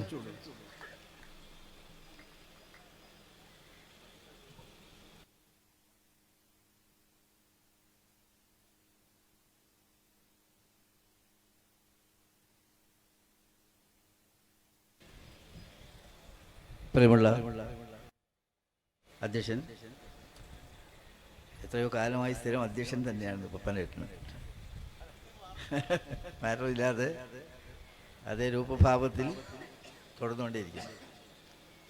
ചന്ദ്രേട്ടൻ, നമ്മൾ ഹരിദാസ് എന്ന് വിളിക്കുന്നതിന് കുറവാണ്, ഞങ്ങളൊക്കെ ചന്ദ്രേട്ടൻ എന്ന് വിളിക്കാറുണ്ട്. അദ്ദേഹം എന്തെല്ലാം പ്രതിസന്ധികൾക്ക് നടുവിലും ഗാന്ധിസത്തെ നൂതനമായ ഐഡിയോളജികളിൽ ജീവിതത്തിൽ പകർക്കുന്ന വ്യക്തിയാണ്. അപൂർവമായിട്ടുള്ള ആളുകൾ ഈ കാലഘട്ടത്തിൽ അദ്ദേഹത്തെ പോലെ നിശ്ചയദാർഢ്യത്തോടുകൂടി പ്രവർത്തിക്കും. നമ്മുടെ നേതാക്കൾ പലരും ഇവിടെയുണ്ട്. സമയത്തിൻ്റെ ചുരുക്കമായതുകൊണ്ട് പിന്നെ നമുക്കിപ്പോൾ മജിസാഹിബ് അടക്കമുള്ള മറ്റ് നേതാക്കളൊക്കെ ഉണ്ട്. ഇവരുള്ള സാഹചര്യത്തിൽ അത് കഴിഞ്ഞിട്ട് നമ്മുടെ ഇവിടെ അനൗൺസ് ചെയ്തിട്ടുള്ള റോഡ് ഷോ ഉണ്ട്. ഞാൻ യഥാർത്ഥത്തിൽ ഈ തെരഞ്ഞെടുപ്പ് പ്രവർത്തനത്തിൽ നിങ്ങളെ കൂടെ നിന്ന് ജോലി ചെയ്യേണ്ട ഒരാളാണ്. കാരണം ഏതാണ്ട് 30 വർഷക്കാലം എന്നെ സഹായിച്ച് സ്വന്തം വീട്ടിൽ അങ്ങനത്തെ പോലെ കൊണ്ടു നടന്ന ആൾക്കാരാണ് നിങ്ങൾ. എൻ്റെ ജീവിതത്തെ രൂപപ്പെടുത്തിയ, രാഷ്ട്രീയ ജീവിതത്തെ രൂപപ്പെടുത്തിയ ശില്പശാലയാണ് തിരൂർ എന്ന അഭിമാനത്തോടുകൂടി പറഞ്ഞ് ഞാൻ ആഗ്രഹിക്കുക. ഏത് സ്ഥലത്ത് കയറി പോകുന്ന സമയത്തും ഏത് സ്ഥാനങ്ങൾ വഹിക്കുന്ന സമയത്തും ഞാൻ ഓർക്കുന്ന ഒരു ജനതയാണ്. ഒരുപക്ഷെ ഞാനിവിടെ വരുന്ന കാലത്ത് നന്നേ ചെറുപ്പമായിരുന്ന ആളുകൾ വാർദ്ധക്യത്തിലേക്ക് നീങ്ങി, പുതിയ തലമുറ വന്നു. പക്ഷെ എല്ലാം ഉണ്ടായിട്ടും ഉദാത്തമായ രാഷ്ട്രീയ സന്ദേശം മനസ്സിൽ സൂക്ഷിക്കുന്ന നല്ല മനുഷ്യരാണ് നിങ്ങൾ. നമ്മൾ ആ നന്മ ഏത് കാലഘട്ടത്തിലും നമ്മൾ ഉയർത്തിപ്പിടിക്കേണ്ടതുണ്ട്. ഇവിടെ കുറുക്കോളി സ്ഥാനാർത്ഥിയായി വന്ന സമയം, അതിനുശേഷം ഉണ്ടായിട്ടുള്ള സംഭവവികാസങ്ങൾ എല്ലാം നമ്മുടെ മുമ്പിലുണ്ട്. കുറുക്കോളിക്കൊരു പ്രത്യേകതയുണ്ട്. നിഷ്കളങ്കമായ, നീതിയിലധിഷ്ഠിതമായ, കാപട്യമില്ലാത്ത രാഷ്ട്രീയത്തിൻ്റെ ഉടമസ്ഥനാണത്. അതിനൊരിക്കലും നിക്ഷിപ്ത താല്പര്യങ്ങൾക്ക് വഴങ്ങാറില്ല, ക്യാൻവാസ് ചെയ്യാറില്ല. തന്നെ തിരഞ്ഞെടുത്ത ജനങ്ങൾ, ആ ജനങ്ങളുടെ നന്മയ്ക്ക് വേണ്ടി യാതൊരു നാട്യവുമില്ലാതെ പ്രവർത്തിച്ചുകൊണ്ടിരിക്കുന്ന പച്ചയായ നല്ലൊരു മനുഷ്യൻ. അദ്ദേഹത്തെ അസംബ്ലിയിലേക്ക് അയക്കുക എന്ന് പറയുന്നത് നമ്മുടെ സൗഭാഗ്യമാണ് എന്ന് ഞാൻ വിചാരിക്കുന്നു. വിനീതമായി ഞാനതിനു വേണ്ടി നിങ്ങളോട് അഭ്യർത്ഥിക്കുകയും ചെയ്യുകയാണ്. ഇക്കഴിഞ്ഞ അസംബ്ലി കാലഘട്ടത്തിൽ കുറുക്കോളി അറ്റൻഡ് ചെയ്യാത്തതായിട്ടുള്ള ഒരു ചർച്ചയും അസംബ്ലിയിലുണ്ടായിട്ടില്ല. വളരെ മർമ്മപ്രധാനമായ പ്രശ്നങ്ങൾ അസംബ്ലിയിൽ അദ്ദേഹം ഉയർത്തിപ്പിടിച്ചു. തീർച്ചയായിട്ടും ഒന്നും വിടാതെ ആ സ്വഭാവത്തിൽ അദ്ദേഹം ജോലി ചെയ്യുകയുണ്ടായി. അതുപോലെ തന്നെയാണ് ഇവിടുത്തെ കൃഷിക്കാരൊക്കെ ധാരാളം ഉണ്ടാവും. ഇവിടെ കൃഷിക്കാരെ സംബന്ധിച്ചിടത്തോളം കൃഷിക്കാരുടെ ഏറ്റവും വലിയ ബന്ധു മുസ്ലിം ലീഗ് രാഷ്ട്രീയ പ്രസ്ഥാനത്തോടൊപ്പം നിൽക്കുന്ന ഈ കാർഷിക രാഷ്ട്രീയം, അതിൻ്റെ ഉടമസ്ഥൻ എന്നുള്ള നിലയിൽ വളരെ നന്നായിട്ട് അദ്ദേഹം കാർഷിക രംഗം ഉപയോഗപ്പെടുത്തി. പാർലമെൻറ്റിൽ എന്തെങ്കിലും സംശയങ്ങൾ ഈ കാർഷിക മേഖലയിലെ ഓരോ സമയത്തെയും പ്രശ്നങ്ങൾ ഉണ്ടാവുകയാണെങ്കിൽ അതിൻ്റെ പൂർണ്ണമായ വിവരം, ഏതാണ് ലേറ്റസ്റ്റ് സ്റ്റേജ് എന്നുള്ള സംശയം ദൂരീകരിക്കാൻ ഞാൻ തന്നെ ഒരു കണക്കിന് പറഞ്ഞാൽ ഞങ്ങൾ സഹപ്രവർത്തകന്മാരാണെങ്കിലും അക്കാര്യത്തിൽ കുറുക്കോളി എൻ്റെ ഗുരുവാണ്. കാർഷിക മേഖലയിൽ ഏത് പ്രശ്നം ചോദിച്ചാലും അദ്ദേഹത്തിന് കാണാപ്പാടമാണ്. അത്തരത്തിലുള്ള നന്മയുടെ സന്ദേശമായിട്ട് മാത്രം നടന്നിട്ടുള്ള നല്ലൊരു വ്യക്തി നമ്മുടെ മുമ്പിൽ തന്നെ നിങ്ങൾ തന്നെ തിരഞ്ഞെടുത്ത് വോട്ട് ചെയ്യാൻ നിയോഗിച്ചിരിക്കുകയാണ്. നല്ല ഭൂരിപക്ഷത്തിന്, ചരിത്രപ്രസിദ്ധമായൊരു ഭൂരിപക്ഷത്തിന് നിങ്ങൾ അദ്ദേഹത്തെ വിജയിപ്പിക്കണമെന്ന് താഴ്മയായി ഞാൻ അപേക്ഷിക്കുകയാണ്. ഞാൻ ദീർഘമായി സംസാരിക്കുന്നില്ല. നമുക്കെല്ലാം അറിയാം, നമ്മുടെ രാജ്യം, ആ രാജ്യത്ത് കഴിഞ്ഞ 10 വർഷമായിട്ടുള്ള ഇടതുപക്ഷ ജനാധിപത്യ മുന്നണി ഗവൺമെൻറ് ചെയ്ത ഏറ്റവും വലിയ തെറ്റെന്ന് പറയുന്നത് രാഷ്ട്രീയത്തിലെ മൊറാലിറ്റി, നീതിബോധം അല്ലെങ്കിൽ അതിൻ്റെ ധാർമ്മികത തകർത്തു എന്നുള്ളതാണ്. അതൊരു ചെറിയ അപരാധമല്ല. കേരള രാഷ്ട്രീയത്തിൽ പല വ്യതിയാനങ്ങളും ഉണ്ടായിട്ടുണ്ട്. പക്ഷെ പൊളിറ്റിക്കൽ മൊറാലിറ്റി, അത് സദാചാരം, രാഷ്ട്രീയ സദാചാരം ലംഘിച്ച കുറ്റമാണ് അവർ ചെയ്ത ഏറ്റവും വലിയ അപരാധം. ഈ കേരളം നല്ലൊരു സംസ്ഥാനമാണ്. ജനങ്ങൾ സ്നേഹിക്കുന്നു, സഹോദരന്മാരെ പ്രവർത്തിക്കുന്നു. വർഗീയത എന്ന് പറയുന്നത് ശരിക്കും പറഞ്ഞാൽ തീരെ അറിയില്ലായിരുന്നു ഈ നാടിന്. എന്നാൽ ഓരോ സമുദായത്തെയും തങ്ങളുടെ താല്പര്യത്തിനനുസരിച്ച് ദുരുപയോഗപ്പെടുത്തി അവരെ കൊണ്ട് മറ്റൊരു സമുദായത്തെ ചീത്ത പറയിച്ച് തങ്ങൾ ഇന്ന വിഭാഗത്തിൻ്റെ കൂടെയാണ് എന്ന് പറഞ്ഞുകൊണ്ട് സാമുദായിക സ്നേഹത്തിൻ്റെ കണ്ണികൾ വെട്ടിമുറിച്ചവരാണ് CPM. ഗൗരവമായി നമ്മൾ ചിന്തിക്കേണ്ട ഒരു പ്രശ്നമാണത്. ഈ നാട് രാഷ്ട്രീയ ധാർമ്മികതയെ തകർത്തവരാണ്. അതിന് പ്രതികാരം നടത്താൻ പറ്റിയ ഏറ്റവും നല്ല നിയോജകമണ്ഡലം കൂടിയാണ് തിരൂർ എന്ന് പറയാൻ ഞാൻ ആഗ്രഹിക്കുകയാണ്. ഇവിടെ വന്നിട്ടുള്ള അത്തരം സംഭവവികാസങ്ങൾ നമ്മൾ എടുത്ത് പരിശോധിച്ചാൽ നമുക്ക് കാണാൻ സാധിക്കും. CPM-ൽ ഇപ്പോൾ ഒരുപാട് ആളുകൾ ഒഴിഞ്ഞുകൊണ്ടേയിരിക്കുന്നു. ഡ്രോപ്പ് ഔട്ട് നമ്മൾ പറയാറുണ്ട്. ഡ്രോപ്പ് ഔട്ട് ഏറ്റവും അനുഭവിക്കുന്ന പാർട്ടിയാണ് CPM. എന്തുകൊണ്ടാണ്? ഇവിടെ പാപ്പൻ തോന്നുന്നു സംസാരിച്ചപ്പോൾ പറഞ്ഞു, ഇവിടെ അവർ എടുത്തു പോരുന്ന, ആലിഗോയൊക്കെ പറഞ്ഞു, ഇവിടെ അവരെടുത്തു പോരുന്ന ഓരോ നയങ്ങൾ ഇപ്പോൾ അവരോട് ഇവിടെ ചോദിച്ചു വന്നിട്ടുള്ള ഒരുപാട് നേതാക്കന്മാരുണ്ട്. ആ നേതാക്കന്മാരെല്ലാം എന്തുകൊണ്ടാണ് പോകുന്നത് എന്ന കാര്യം ഗൗരവമായ പഠനത്തിന് വിഷയമാക്കേണ്ട കാര്യമാണ്. സാഹിത്യകാരന്മാരുടെ കാര്യത്തിൽ നമ്മൾ എടുത്ത് പരിശോധിക്കുകയാണെങ്കിൽ സച്ചിദാനന്ദനടക്കം അങ്ങനെയുള്ള ഒരുപാട് സാഹിത്യ നായകന്മാർ അവരിന്ന് വിട്ടുപോകുന്നു. അതായത് അവർ CPI ഐഡിയോളജി അല്ല വിട്ടത്. അവർ പറഞ്ഞത് CPMന്റെ ഐഡിയോളജി തകർത്ത കുറ്റമാണ് അവർ പറഞ്ഞത്. അതുകൊണ്ട് ഇനി ഒരിക്കൽ കൂടി അധികാരത്തിൽ വരികയാണെങ്കിൽ ഈ രാജ്യത്തിന് അത്തരം നന്മകളും ഇല്ലാതാകും എന്ന സമീപന രീതിയാണ് അവരത് പറയാൻ പ്രേരിപ്പിച്ച വികാരം. അതുപോലെ നമുക്കറിയാൻ കഴിയുന്ന കാര്യമാണ്, എല്ലാ രംഗത്തും ഇപ്പം നമുക്കറിയാം, എല്ലാവരും എല്ലാ ദിവസവും പേപ്പർ വന്നാൽ വായിക്കുന്നത് എന്താണ്? പേപ്പർ വന്നാൽ വായിക്കുന്നത് ഇവിടെ നടക്കുന്ന അതിക്രമങ്ങളും കൊലപാതകങ്ങളെയും പറ്റിയാണ്. ഏറ്റവും അധികം കേരളം വേദനിക്കുന്നത് എങ്ങനെയാണ്? കേരളം മാത്രമല്ല, ഇന്ത്യ ആകെ നമ്മുടെ കുട്ടികൾ മയക്കുമരുന്നിൻ്റെയും മദ്യത്തിൻ്റെയും അടിമകളായി തീർന്നുകൊണ്ടിരിക്കുന്നു. ഇത് പറഞ്ഞ് ദുഃഖിക്കാത്ത അച്ഛനമ്മമാരില്ല. ഇവിടെ ഞാൻ ചോദിക്കട്ടെ, നിങ്ങൾ സൂക്ഷ്മമായിട്ട് പരിശോധിച്ചാൽ നിങ്ങൾക്കറിയാം, ഈ CPMന്റെ നേതൃത്വത്തിലുള്ള ഭരണകൂടം വന്നിട്ട് അബ്കാരി കോൺട്രാക്ടർമാരോട് അവരുടെ വിധേയത്വം കാണിക്കുന്നതിന് വേണ്ടി കണ്ടിടത്തെല്ലാം മദ്യഷോപ്പുകൾ തുടങ്ങി. വിശദീകരിക്കാൻ കഴിയാത്ത അത്ര ദ്രോഹമാണ് അക്കാര്യത്തിൽ ചെയ്തത്. അതിന് അവർ കണ്ട എന്താണ്? ഇതിങ്ങനെ വന്നു കഴിഞ്ഞാൽ റവന്യൂ വരുമാനം ഉണ്ടാകും. റവന്യൂ വരുമാനത്തിന് വേണ്ടി ഒരു തലമുറയെ നശിപ്പിക്കുന്ന വിധത്തിൽ നാട്ടിലാകെ മദ്യശാലകൾ കൊണ്ടുവന്ന ക്രൂരന്മാരാണിവർ ഇന്ന് തിരിച്ചറിയാൻ ഓരോ അച്ഛനും അമ്മയ്ക്കും ബാധ്യതയുണ്ട്. ചിന്തിക്കുന്ന നല്ല മനുഷ്യർക്ക് ബാധ്യതയുണ്ട്. ആ സ്വഭാവത്തിൽ കേരളത്തെ അക്ഷരാർത്ഥത്തിൽ പിറകോട്ട് നയിച്ച ഒരു ഭരണകൂടത്തെയാണ് നമുക്കിവിടെ കാണാൻ സാധിക്കുന്നത്. അപ്പോൾ നമുക്കറിയാവുന്ന കാര്യമാണ്. അപ്പോൾ എല്ലാ തലങ്ങളിലും നിങ്ങൾ നോക്കുകയാണെങ്കിലും അവർക്ക് ഡബിൾ റോഡാണ്. ആ ഡബിൾ റോഡിൻ്റെ ഫലമായിട്ടാണ് CPMനോടുള്ള ജനങ്ങളുടെ അല്ലെങ്കിൽ എഴുത്തുകാരൻ്റെ ചിന്തിക്കുന്നവൻ്റെ മാറ്റങ്ങൾ വന്നിട്ടുള്ളത് എന്ന കാര്യം മനസ്സിലാക്കാൻ നമുക്ക് സാധിക്കും. അപ്പോൾ തീർച്ചയായിട്ടും മറ്റെല്ലാ കാര്യങ്ങളും ഞാൻ വിശദമായിട്ട് നിങ്ങളോട് പറയുന്നില്ല. വിലക്കയറ്റത്തിൻ്റെ കാര്യം നമുക്കറിയാം, വികസനത്തിൻ്റെ മുരടിപ്പിൻ്റെ കാര്യം നമുക്കറിയാം. ഇതെല്ലാം വെച്ചുകൊണ്ട് തന്നെ നമുക്ക് തീർച്ചയായിട്ടും എടുക്കേണ്ട ധാർമ്മികമായൊരു ഉത്തരവാദിത്തമാണ് കുറുക്കോടിയെ വിജയിപ്പിച്ച് ഈ അനീതിക്ക്, കേരളത്തിൻ്റെ നഷ്ടവസന്തങ്ങൾ തിരിച്ചു പിടിക്കാനുള്ള ഒരു മുന്നേറ്റത്തിന് നേതൃത്വം കൊടുക്കുക എന്ന് പറയുന്നത് അത് ചെറിയ സംഗതിയല്ല. ഇങ്ങനത്തെ ഒരു പരിവർത്തന കാലഘട്ടത്തിൽ നാം ഇതുവരെ പുലർത്തിപ്പോകുന്ന നന്മയുടെ പാതയിൽ നിന്നും അത് ഡീറെയിൽ ചെയ്ത് കൊണ്ടുപോകുന്ന ശക്തിക്കെതിരായി നിങ്ങളുടെ ധാർമ്മിക യുദ്ധമാണ് ശരിക്കും പറഞ്ഞാൽ ഈ തെരഞ്ഞെടുപ്പിൽ നമ്മൾ കാണിക്കേണ്ടത്. അത് കാണിക്കാൻ മുമ്പിൽ നിർത്താൻ പറ്റിയ ഏറ്റവും നല്ലൊരു കാൻഡിഡേറ്റിനെയാണ് അഭിമാന പുരസ്സരം UDF അവതരിപ്പിച്ചിട്ടുള്ളത്. മറ്റ് മോഹങ്ങളെപ്പറ്റിയോ മറ്റു കാര്യങ്ങളെപ്പറ്റിയോ പറയുകയല്ല, പച്ചയായ യാഥാർത്ഥ്യങ്ങളുടെ നടുവിൽ നിന്നുകൊണ്ട് ധവളിമയാർന്നൊരു ജീവിതം നയിച്ച ഒരു മഹാനായ വ്യക്തി നമ്മുടെ മുമ്പിലേക്ക് വോട്ടപേക്ഷിച്ച് വന്നിരിക്കുകയാണ്. അതുകൊണ്ട് അക്കാര്യത്തിൽ നല്ലൊരു വിജയം നമുക്കുണ്ടാക്കണം. ഞങ്ങളുടെയൊക്കെ വിജയത്തിൻ്റെ റെക്കോർഡുണ്ട്, അത് തന്നെ വലിയ റെക്കോർഡാണ്. എൻ്റെ കഴിഞ്ഞ പ്രാവശ്യത്തെ പാർലമെൻറ്റ് തെരഞ്ഞെടുപ്പാവട്ടെ മറ്റ് സമയത്താകട്ടെ. പക്ഷേ ആ എല്ലാ റെക്കോർഡുകളെയും ഭേദിക്കുന്ന വിധത്തിൽ ഉജ്ജ്വലമായ റെക്കോർഡ് ഇദ്ദേഹത്തിൻ്റെ തെരഞ്ഞെടുപ്പിൽ നമുക്ക് ഈ പ്രാവശ്യം ഉണ്ടാക്കണം. അതിനുള്ള പ്രതിജ്ഞ പുതുക്കുന്ന സന്ദർഭമായി തീരട്ടെ ഈ ഒത്തുചേരൽ എന്ന് ആഗ്രഹിച്ചുകൊണ്ട്, അതിനുവേണ്ടി പ്രാർത്ഥിച്ചുകൊണ്ട്, കുറുക്കോളിക്ക് നിങ്ങളുടെ എല്ലാവരുടെയും വലിയ വോട്ടുകൾ ഒരിക്കൽ കൂടി അഭ്യർത്ഥിച്ചുകൊണ്ട് എൻ്റെ ചെറിയ വാക്കുകൾ ഞാനിവിടെ നിർത്തുന്നു. നിങ്ങൾക്ക് നന്ദി, അഭിവാദനങ്ങൾ. ജയ് ഹിന്ദ്.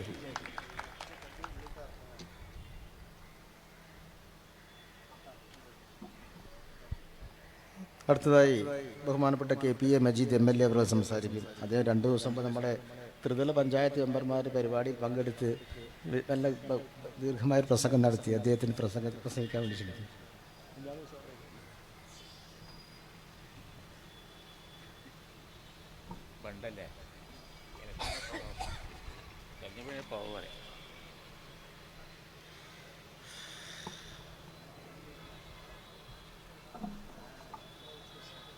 യോഗാധ്യക്ഷൻ, UDFൻ്റെ നിയോജകമണ്ഡലം ചെയർമാൻ അഡ്വക്കേറ്റ് പത്മകുമാർ, നിങ്ങളോട് അഭിസംബോധന ചെയ്തിട്ടുള്ള പ്രിയപ്പെട്ട ലോകസഭാ മെമ്പർ കൂടിയായ പാർട്ടിയുടെ ദേശീയ നേതാവ് AT മുഹമ്മദ് ബഷീർ സാഹിബ്, വേദിയിലുള്ള നമ്മുടെ രാഷ്ട്രീയ തറവാട്ടിലെ കാരണവരായിട്ടുള്ള ഹരിദാസ് ഏട്ടൻ, മറ്റു വേദിയിരിക്കുന്ന പ്രിയപ്പെട്ട UDFൻ്റെ നേതാക്കന്മാരെ, സഹോദര സഹോദരിമാരെ, ഈ തിരഞ്ഞെടുപ്പിൻ്റെ പ്രാധാന്യത്തെ സംബന്ധിച്ച് പ്രത്യേകം ഞാനിവിടെ വിശദീകരിക്കേണ്ട കാര്യമില്ല. ലോകസഭാ തിരഞ്ഞെടുപ്പിലും പഞ്ചായത്ത് മുനിസിപ്പൽ തിരഞ്ഞെടുപ്പുകളിലും നാം നടത്തി വന്നിട്ടുള്ള പ്രചരണ പരിപാടികളുടെ ഒരാവർത്തനമാണ് ഈ തിരഞ്ഞെടുപ്പിലും നടക്കാനിരിക്കുന്നത്.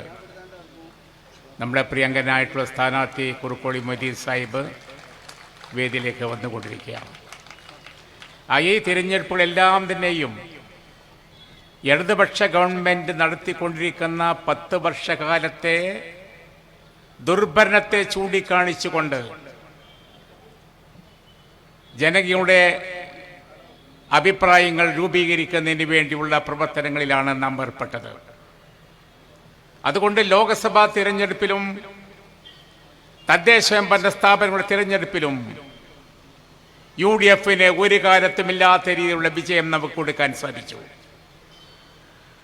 ഈ ജില്ലയിലെ മിക്ക ബ്ലോക്കുകളിലും ഒരു മുനിസിപ്പാലിറ്റി ഒഴിച്ച് എല്ലാ മുനിസിപ്പാലിറ്റികളും ജില്ലാ പഞ്ചായത്തിൽ LDF ഒരു മെമ്പർ പോലുമില്ലാത്ത രീതിയിൽ UDF ഉരുക്കുകോട്ടയാണ് എന്ന് തെളിയിച്ചുകൊണ്ടുള്ള തിരഞ്ഞെടുപ്പിനെ നാം നേരിട്ടു. അതെല്ലാം വെച്ചുകൊണ്ട് ഈ തിരഞ്ഞെടുപ്പിലും ജനങ്ങൾ ഈ കാര്യത്തിൽ നമ്മുടെ കൂടെ നിൽക്കും എനിക്ക് പൂർണ്ണമായ ബോധ്യമുണ്ട്. ഈ തിരഞ്ഞെടുപ്പിൽ പോകുന്നതിന് മുമ്പായി ഐക്യജനാധിപത്യ മുന്നണിയുടെ പ്രതിപക്ഷ നേതാവ് ശ്രീ VD സതീശൻ കേരളത്തിൽ അങ്ങോളം ഇങ്ങോളം സഞ്ചരിച്ചു. തിരൂരിൽ ഈ പ്രദേശത്ത് ഈ വേദിയിൽ വന്ന് അദ്ദേഹം അഭിസംബോധന ചെയ്തു. തിരഞ്ഞെടുപ്പിന് പോകുന്നതിന് മുമ്പായി ഈ 10 വർഷക്കാലത്തിനിടയിൽ വിവിധ മേഖലയിലുള്ള പ്രശ്നങ്ങളിൽ നിരുത്തരവാദമായ നിലപാട് സ്വീകരിച്ചു പോയ ഗവൺമെന്റിനെതിരായി പറയുക മാത്രമല്ല, ഞങ്ങൾ അധികാരം ഏൽപ്പിച്ചാൽ ഇന്ന കാര്യങ്ങളാണ് ഞാൻ ചെയ്യാൻ പോകുന്നത് എന്ന് UDF പ്രഖ്യാപിച്ചു കഴിഞ്ഞു. അത് വിദ്യാഭ്യാസ മേഖലയാവട്ടെ, കാർഷിക മേഖലയാവട്ടെ, തൊഴിൽ മേഖലയാവട്ടെ, വ്യാപാര വ്യവസായ മേഖലയാവട്ടെ, എല്ലാ മേഖലയിലും ബന്ധപ്പെട്ട വിദഗ്ധന്മാരിന്ന് ചർച്ച നടത്തി കേരളത്തിന്റെ ഭാവിക്ക് ഒരു പുതിയ കേരളത്തിന്റെ സൃഷ്ടിപ്പിന് വേണ്ടി ഇന്നതാണ് ചെയ്യാൻ പോകുന്നത് ചർച്ച നടത്തി അത് ജനങ്ങളുടെ മുമ്പാകെ അവതരിപ്പിച്ച ശേഷമാണ് നാം ഈ തിരഞ്ഞെടുപ്പിലേക്ക് പോകുന്നത്. അതുകൊണ്ട് വ്യക്തമായ കാഴ്ചപ്പാട് നമുക്കുണ്ട്. TUDF പ്രഖ്യാപിച്ച് ഈ തിരഞ്ഞെടുപ്പ് കഴിഞ്ഞാൽ 100 സീറ്റുകളോടുകൂടി കേരളത്തിൽ ഐക്യജനാധിപത്യ മുന്നണി അധികാരമേൽക്കും എന്ന ഉറച്ച പ്രഖ്യാപനം നടത്തിയിട്ടാണ് നമ്മുടെ പ്രചരണ പരിപാടിയിലേക്ക് പോകുന്നത്. നമുക്ക് ശുഭാപ്തി വിശ്വാസമുണ്ട്. കാരണം ഈ 10 വർഷക്കാലം അവർ ചെയ്തുകൊണ്ടിരുന്നതായിരുന്നു ദൂർത്താണ് കാര്യം നടത്തിയത്, അഴിമതിയാണ് നടത്തിക്കൊണ്ടിരുന്നത്. ജനങ്ങളെ ബാധിക്കുന്ന പ്രശ്നത്തിലും അവർക്ക് തീരുമാനമുണ്ടായിരുന്നില്ല. നിങ്ങൾക്കറിയാം, ഈ സമയത്തിനിടം ശബരിമല ഇഷ്യൂ വന്നു. ചില്ലറ പ്രശ്നമായിരുന്നു ശബരിമല ഇഷ്യൂ എന്ന് പറയുന്നത്. അവിടെ സ്വർണ്ണപ്പാടിയും ആളുകൾ നൽകുന്ന സ്വർണവും പണവും ഒട്ടിച്ചു പോകുന്ന സാഹചര്യമുണ്ടായി. പ്രതികളെല്ലാം തന്നെ ഈ മാർക്സിസ്റ്റ് പാർട്ടിക്കാരായിരുന്നു. ജയിലിൽ പോയ എല്ലാവരും മാർക്സിസ്റ്റ് പാർട്ടിയുടെ അറിയപ്പെടുന്ന നേതാക്കന്മാരായിരുന്നു.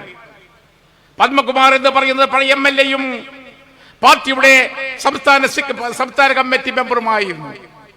വാസു എന്ന് പറയുന്നത് പാർട്ടിയുടെ പ്രധാനപ്പെട്ട നേതാവായിരുന്നു. അതിൽപ്പെട്ട എല്ലാ ആളുകളും പാർട്ടിയുമായി ബന്ധപ്പെട്ടവരായിരുന്നു. ഞങ്ങൾ പ്രതീക്ഷിച്ചു ഈ രാജ്യത്തെ പരിശ്രമം വരുന്ന ആയിരക്കണക്കിന് വരുന്ന ആളുകളെ വിചാരത്തെ ബന്ധപ്പെടുത്തിയുള്ള സംഭവത്തിൽ CPM നിലപാട് പ്രഖ്യാപിക്കും, അവരുടെ പേര് നടപടിയെടുക്കുമെന്ന് വിചാരിച്ചു. ഒരു നടപടിയും അവരുടെ പേരിൽ ഉണ്ടായില്ല.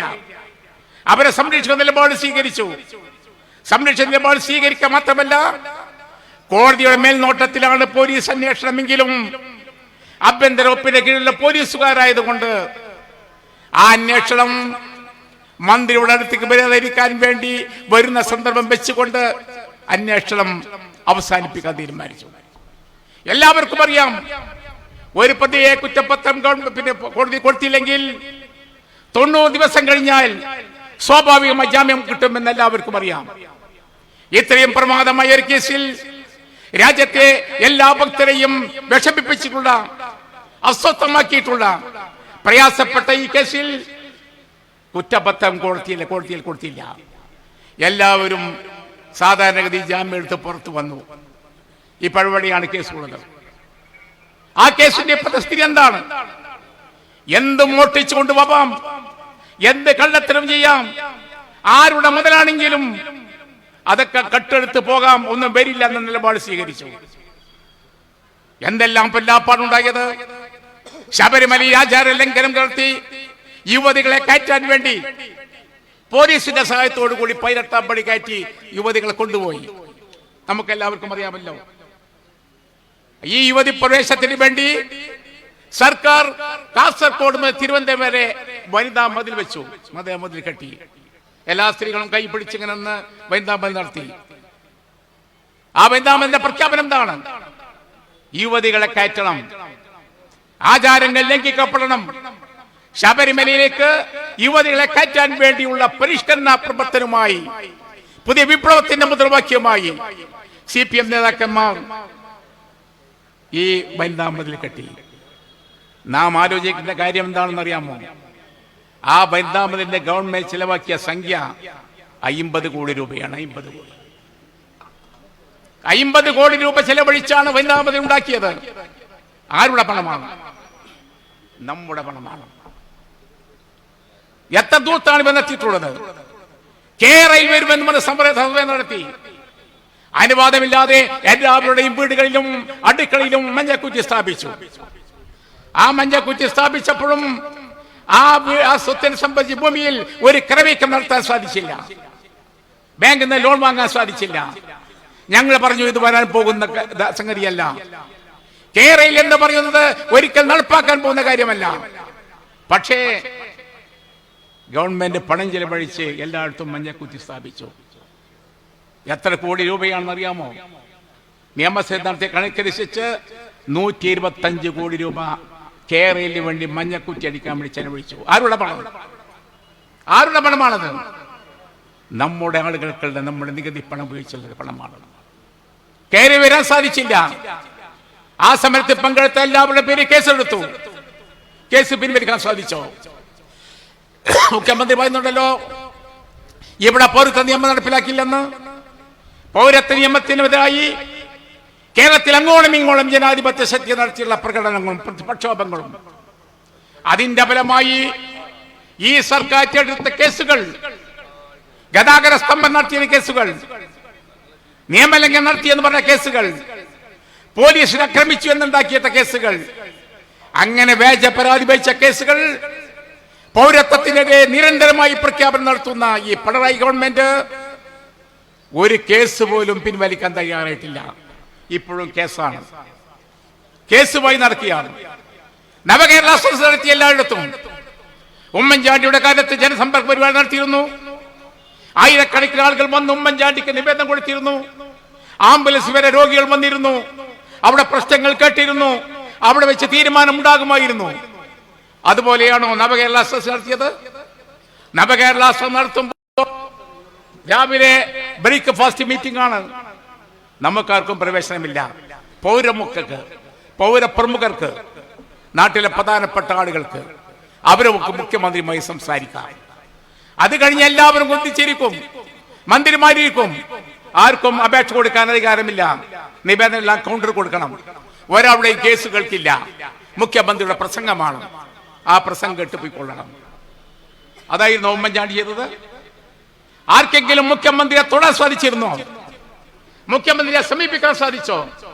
മുഖ്യമന്ത്രിക്ക് നിവേദനം കൊടുക്കാൻ സാധിച്ചോ? ഇല്ല, അതിനുള്ള അവസരമില്ല. എല്ലാം കേട്ടുപോയി. ആ നവകേരള സദസ്സിന് കേരള ഗവൺമെന്റ് ചിലവാക്കിയ സംഖ്യ എത്രയാണെന്ന് അറിയാമോ? 146 കോടി രൂപ. നവകേരള സദസ്സിന് നമ്മുടെ പൈസയാണ്. ദൂർത്താണ് ഇവിടെ നടക്കുന്നത്. ഏതെല്ലാം മേഖല നിങ്ങൾ പരിശോധിച്ച് നോക്കൂ. അവിടെയെല്ലാം ഇതുപോലെ ദീർഘവീക്ഷണമില്ലാത്ത പദ്ധതികൾ പ്രഖ്യാപിച്ച് രാജ്യത്തെ നശിപ്പിക്കുന്ന, കെട്ടുമുടിക്കുന്ന, ഖജനാവ് കാലിയാക്കുന്ന നിലപാടുമായി പോയി. ഇപ്പോഴത്തെ സ്ഥിതി എന്താണ്? എല്ലായിടത്തും ഉണ്ടല്ലോ. ഇവിടെ ഉണ്ടല്ലോ നമ്മുടെ ശുദ്ധജല വിതരണ പദ്ധതി. സർക്കാർ, കേന്ദ്ര ഗവൺമെന്റ് പദ്ധതിയാണ്. എല്ലായിടത്തും നിന്നുപോയി. ജലജീവൻ പദ്ധതി ഒരു വഴി പൂർത്തി നടക്കുന്നില്ല. എന്താണ് കാരണം? കേന്ദ്ര ഗവൺമെന്റ് കൊടുത്ത പദ്ധതി പണം ഇവിടെ കേരള ഗവൺമെന്റ് തിരിമറി ചെയ്തു. സംസ്ഥാന വീതം കൊടുത്തില്ല. സംസ്ഥാന വീതം കൊടുക്കാത്തതുകൊണ്ട് ജലജീവൻ പദ്ധതി ഏറ്റെടുത്ത ഓരോ വീടുകളിലും കുടിവെള്ളം കൊടുക്കുമെന്ന് പ്രഖ്യാപിച്ച പദ്ധതി കേരളത്തിൽ മുന്നോട്ട് പോയില്ല. അവസാനം ഗവൺമെന്റ് ഞങ്ങൾ നബാർന്ന് കടമെടുത്ത് തരാം. നബാർന്ന് കടമെടുത്തിട്ട് ആ പൈസ തിരിമറി നടത്തി. ഇപ്പോ ജലജീവന്റെ പദ്ധതി പ്രവർത്തനങ്ങൾ എവിടെയും മുടങ്ങി കിടക്കുകയാണ്. ചെയ്യാൻ സാധിക്കാത്ത ഒരു പ്രത്യേക സാഹചര്യത്തിൽ കാര്യങ്ങൾ വന്നു. ഗവൺമെന്റ് എല്ലാ രീതിയിലും ഇതാണ് ചെയ്യുന്നത്. ഇവിടെ തിരൂര് ജില്ലാ ആസ്പത്രി ഉണ്ട്. കുറുക്കോളിക്ക് അറിയാലോ. ക്യാൻസർ സെന്റർ തുടങ്ങിയോ? ഇല്ലല്ലോ. എല്ലാ പണിയും കഴിഞ്ഞു, എല്ലാം റെഡിയാണ്. പക്ഷേ അനുവാദം കിട്ടുന്നില്ല. കിട്ടിയോ? ആ, ഇത് കുറുക്കോളിമേദിയൻ നിയമസഭയിലും DDSിലൊക്കെ ഭയങ്കരമായി പ്രസംഗിച്ച ആളാണ്. കുറുക്കോളിമേൻ എല്ലാ സ്നേഹിതന മറ്റേ അവിടെ നമ്മുടെ ആരോഗ്യമന്ത്രി, പക്ഷെ ചെയ്തില്ല. ക്യാൻസറിന്റെ എല്ലാ സംവിധാനവും ഇവിടെ ചെയ്തു. എന്ത് കാര്യം? ഗവൺമെന്റ് സംവിധാനത്തിന് അനുവാദം കൊടുത്തില്ല, സ്റ്റാഫിന് അനുവാദം കൊടുത്തില്ല. സാധാരണ ഒരു പേപ്പറിന് കൊടുക്കേണ്ട ഉത്തരവ് കൊടുക്കാൻ സാധിക്കാത്തതുകൊണ്ട് ഈ തിരൂർ ജില്ലാ ആസ്പത്രിയിലെ ക്യാൻസർ വിഭാഗം ഇതുവരെ പ്രവർത്തനം ആരംഭിച്ചിട്ടില്ല. കോഴിക്കോട് മെഡിക്കൽ കോളേജിൽ നിന്ന് രോഗികളെ തിരൂർ താലൂക്ക് ആസ്പത്രിക്ക് റെഫർ ചെയ്യാം. കേട്ടിട്ടുണ്ട് എവിടെയെങ്കിലും? എല്ലാവരും തിരൂർ താലൂക്ക് ആസ്പത്രിയിൽ നിന്നും ജില്ലാ ആസ്പത്രിക്ക് മെഡിക്കൽ കോളേജ് കണ്ടുപിടലാണ്. ഇപ്പൊ അവിടെ ഇങ്ങോട്ട് വരികയാണ്. യാതൊരു സൗകര്യമില്ല. ആസ്പത്രിക്ക് യാതൊരു സൗകര്യം കൊടുക്കുന്നില്ല. അവിടെ ഡോക്ടർമാരില്ല, അവിടെ പാരാമെഡിക്കൽ സ്റ്റാഫില്ല, അവിടെ ആവശ്യമായ ഉപകരണങ്ങളില്ല, അവിടെ മരുന്നില്ല. ഞങ്ങൾ വെറുതെ പറയുന്നതല്ല. ഇപ്പോ മരുന്ന് കമ്പനികൾക്കും യന്ത്ര സംയോജനം ചെയ്യാനുള്ള കോൺട്രാക്ട് എടുത്ത ആളുകൾക്കും കൊടുക്കാനുള്ള പുതിയ കണക്കനുസരിച്ച് 1600 കോടി രൂപ കടമാണ് കൊടുത്തിട്ടില്ല. കൊടുക്കാത്തതുകൊണ്ട് കാര്യം നടക്കുന്നില്ല. ഈ യാഥാർത്ഥ്യമാണ് തിരുവനന്തപുരം മെഡിക്കൽ കോളേജ് ഡോക്ടർ വിളിച്ചു പറഞ്ഞത്. യൂറോളജി ഡോക്ടർ എല്ലാ ഓപ്പറേഷൻ നിർത്തിവെച്ചിരിക്കുകയാണ്, ആവശ്യമായ ഉപകരണങ്ങളില്ല, സാമഗ്രികളില്ല എന്ന് പറഞ്ഞതുകൊണ്ട് അദ്ദേഹത്തിന്റെ നിയമ നടപടി. അങ്ങനെ പറയാൻ പാടില്ല. സത്യം വിളിച്ചു പറയാനേ പാടില്ല. ആ സത്യം വിളിച്ചു പറയുന്ന MLA-മാരിൽ ഏറ്റവും മുന്നിൽ നിൽക്കുന്ന MLA ആണ് കുറുക്കോളി മൊയ്തീൻ എന്ന് നിയമസഭയിലെ ഉത്തരവാദപ്പെട്ട മെമ്പർ എന്ന് എനിക്ക് പറയാൻ കഴിയും. പക്ഷെ കണ്ണു തുറക്കില്ല.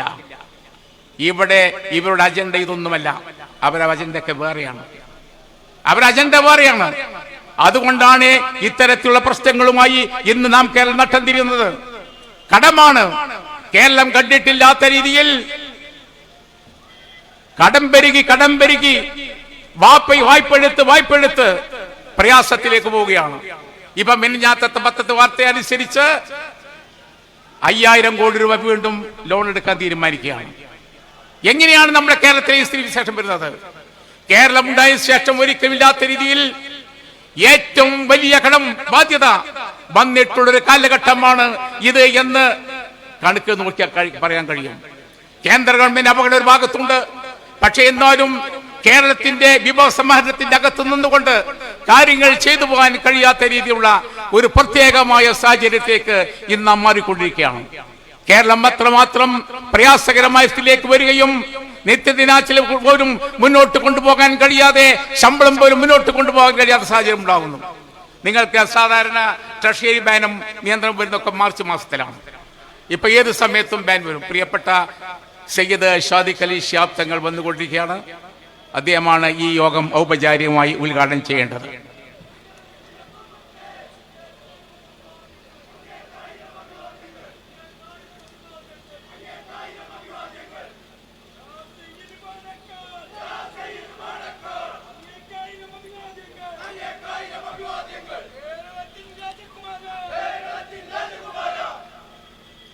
അപ്പൊ ഞാൻ എൻ്റെ പ്രസംഗം അവസാനിപ്പിക്കുകയാണ്. ധാരാളം ആൾ കണ്ടത് മാത്രമല്ല, സയ്യിദ് ഷാദിഖ് അലി ശിഹാബ് തങ്ങൾക്ക് മറ്റു 1-2 യോഗത്തിൽ കൂടി പങ്കെടുക്കാനുണ്ട്. ഇന്നത്തെ രാഷ്ട്രീയ സാഹചര്യങ്ങളെ സംബന്ധിച്ച് നിങ്ങളെല്ലാവരും ബോധന്മാരാണ് എന്ന് എനിക്ക് പൂർണ്ണമായ ബോധ്യമുണ്ട്. നമുക്കറിയാം 9-ാം തീയതി നമ്മുടെ തിരഞ്ഞെടുപ്പാണ്. എല്ലാവരെയും ഒരുമിച്ച് നിർത്തി ജനാധിപത്യ കേരളത്തിൻ്റെ രക്ഷയ്ക്ക് വേണ്ടിയുള്ള ഒരു പോരാട്ടമാണ് നാം നടത്തുന്നത്. അതുകൊണ്ട് 9-ാം തീയതിക്ക് പ്രത്യേകമായ പ്രാധാന്യമുണ്ട്. എനിക്ക് നിങ്ങളോട് പറയാനുള്ളത്, ഈ 9-ാം തീയതി എന്ന് പറയുമ്പോൾ നമ്മൾ പോളിംഗ് ബൂത്തിൽ പോകുമ്പോൾ ഈ ഗവൺമെൻറ്റിൻ്റെ ദുർഭരണം അവസാനിപ്പിക്കാൻ വേണ്ടിയുള്ള ഒരു വോട്ട് കൂടിയാണ്. അതോടുകൂടി ഈ ഗവൺമെൻറ്റിനെ നമുക്ക് താഴെ ഇറക്കാൻ കഴിയണം. കേരളത്തിലെ ഈ മുഖ്യമന്ത്രിയും ചെറ്റത്തരം പറഞ്ഞുകൊണ്ടിരിക്കുന്ന അദ്ദേഹത്തിൻ്റെ വേർഡാട്ടോ, ചെറ്റത്തരം പറഞ്ഞുകൊണ്ടിരിക്കുന്ന മുഖ്യമന്ത്രിയോട് കടക്ക് പുറത്ത് എന്ന് പറയാൻ 9-ാം തീയതി നമുക്ക് അവസരം ലഭ്യമാകണം. അത് നിങ്ങൾ ഉപയോഗപ്പെടുത്തുമെന്ന പൂർണ്ണ പ്രതീക്ഷയോടെ ഞാൻ എൻ്റെ സംസാരം അവസാനിപ്പിക്കുന്നു.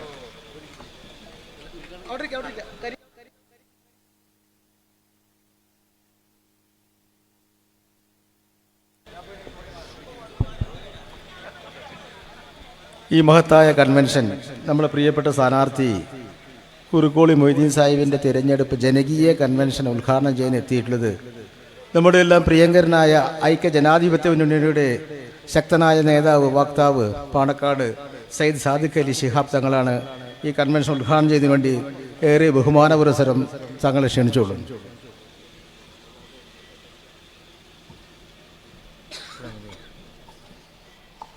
അസ്സലാമു അലൈക്കും വറഹ്മത്തുള്ളാഹി വബറകാതുഹു. എല്ലാവർക്കും എൻ്റെ വിനീതമായ നമസ്കാരം. ബഹുമാന്യ അധ്യക്ഷൻ അഡ്വക്കേറ്റ് പത്മകുമാർ അവർ, ആദരണീയനായ ടി മുഹമ്മദ് ബഷീർ സാഹിബ് MP അവരുടെ, KPA മജീദ് സാഹിബ് MLA അവർ, മുൻ MP സി ഹരിദാസ് അവരുടെ, വേദിയിൽ സന്നിഹിതരായിട്ടുള്ള ഐക്യ ജനാധിപത്യ മുന്നണിയുടെ കരുത്തരായ നേതാക്കളെ, പ്രിയപ്പെട്ട സഹോദരി സഹോദരന്മാരെ, തിരൂർ നിയോജക മണ്ഡലം ഐക്യജനാധിപത്യ മുന്നണിയുടെ തെരഞ്ഞെടുപ്പ് പ്രചാരണ പ്രവർത്തനങ്ങളുടെ ഔപചാരികമായ ഉദ്ഘാടനം ഇന്നിപ്പോൾ ഇവിടെ നടക്കാൻ പോവുകയാണ്. തിരൂരിൻ്റെ ചരിത്രവും അതിൻ്റെ പശ്ചാത്തലങ്ങളും അത് നമ്മുടെ ജില്ലയെ സംബന്ധിച്ചിടത്തോളം തന്നെ ജില്ലയുടെ പുരോഗതിയുടെയും നേട്ടങ്ങളുടെയും ചരിത്രം കൂടിയാണ് എന്ന് പറയുന്നതിൽ നമുക്കൊക്കെ ഏറെ അഭിമാനമുണ്ട്. സ്വാതന്ത്ര്യ സമര കാലഘട്ടം തുടങ്ങിയ ആ കാലഘട്ടം മുതൽക്ക് തന്നെ നമ്മുടെ പൂർവിക സമൂഹം രാജ്യ താല്പര്യങ്ങൾക്ക് വേണ്ടിയും സാമുദായികമായ സൗഹൃദങ്ങൾ നിലനിർത്തുന്നതിന് വേണ്ടിയും ജീവൻ ബലിയർപ്പിച്ചവരുടെ ചരിത്രം കൂടിയാണിത്.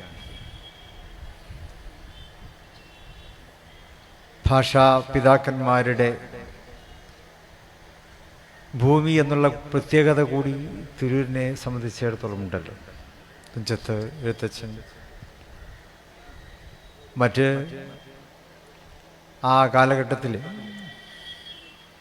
മഹാനായ ഉള്ളൂരിനെ പോലെയുള്ളവർ, അവരുടെയൊക്കെ തന്നെ ജന്മം കൊണ്ട് അനുഗ്രഹീതമായിട്ടുള്ള പ്രദേശങ്ങളും തിരൂരുമായി ബന്ധപ്പെട്ടിട്ടുള്ളതാണ് എന്ന് നമുക്ക് അറിയാം. ഇവിടുത്തെ വാഗൻ ട്രാജഡി ഹാൾ അത് നമുക്ക് മുമ്പിൽ നിരത്തിവെക്കുന്ന കണ്ണീരിൻ്റെയും വേദനകളുടെയും ചരിത്രവും ഇന്നാട്ടിലെ ജനത ഒരു കാലത്ത് രാജ്യ സേവനത്തിന് വേണ്ടി നീക്കിവെച്ച ചരിത്രമാണ് നമുക്ക് പറഞ്ഞു തരുന്നത്. അന്ന് ജില്ലയുടെ പല ഭാഗങ്ങളിൽ നിന്നും സ്വാതന്ത്ര്യ സമരത്തിൽ ഉറച്ചു നിന്നവർ, അവരെ വരിവരിയായി നടത്തിക്കൊണ്ടുവന്ന് തിരൂരിൽ നിന്ന് വണ്ടി കയറ്റുകയും വീണ്ടും ജീവച്ഛവങ്ങളായി വീണ്ടും തിരൂരിലേക്ക് വണ്ടിയിൽ തന്നെ തിരിച്ചു കൊണ്ടുവരികയും ചെയ്തിട്ടുള്ള കണ്ണീരുതിർക്കുന്ന ചരിത്രം. അപ്പോൾ ഇവ കൊണ്ടെല്ലാം തിരൂർ എന്നും കേരളത്തിൻ്റെ തന്നെ ചരിത്രത്തിൻ്റെ ഭാഗമാണ്. ആ തിരൂരിന് അർഹതപ്പെട്ട പ്രാതിനിധ്യമാണ് ഈ തെരഞ്ഞെടുപ്പിലും നമുക്ക് നൽകേണ്ടത്. പ്രിയങ്കരനായ ടി മുഹമ്മദ് ബഷീർ സാഹിബ് തിരൂരിൻ്റെ പ്രാതിനിധ്യം നിർവഹിച്ച വ്യക്തിത്വമാണ്. അതുപോലെ ഐക്യജനാധിപത്യ മുന്നണിയുടെ ഒട്ടേറെ പ്രഗത്ഭരായിട്ടുള്ള നേതാക്കൾ, ഒരു കാലത്ത് കേരളത്തിലെ സ്പീക്കറായി സേവനമനുഷ്ഠിച്ച വൈദ്യൻകുട്ടി എന്ന ബാബ ഹാജി, അദ്ദേഹത്തെ പോലെയുള്ളവർ, അവർക്ക് തൻ്റെ തിരൂരിൻ്റെ ജനപ്രാതിനിധ്യം നിർവഹിച്ചിട്ടുള്ള ഉന്നത വ്യക്തിത്വങ്ങളാണ്. ഇപ്പോൾ ആ നിരയിലേക്ക് കഴിഞ്ഞ 5 വർഷമായി ഇന്ത്യൻ യൂണിയൻ മുസ്ലിം ലീഗും ഐക്യജനാധിപത്യ മുന്നണിയും നിയോഗിച്ചത് പ്രിയങ്കരനായ കുറുക്കോളി മൊയ്തീൻ സാഹിബിനെയാണ്. മൊയ്തീൻ സാഹിബിനെ കഴിഞ്ഞ തവണ തന്നെ നിങ്ങൾ ഏറെ ഭൂരിപക്ഷത്തോടെ തിരൂരിൻ്റെ നെറുകയിൽ പിടിച്ച് ഇരുത്തുകയാണ് ചെയ്തത്. അദ്ദേഹം അവിടെ നിന്ന് ഇറങ്ങിയിട്ടില്ല. അദ്ദേഹത്തെ ആർക്കും ഇറക്കാൻ പറ്റും എന്ന് തോന്നുന്നില്ല.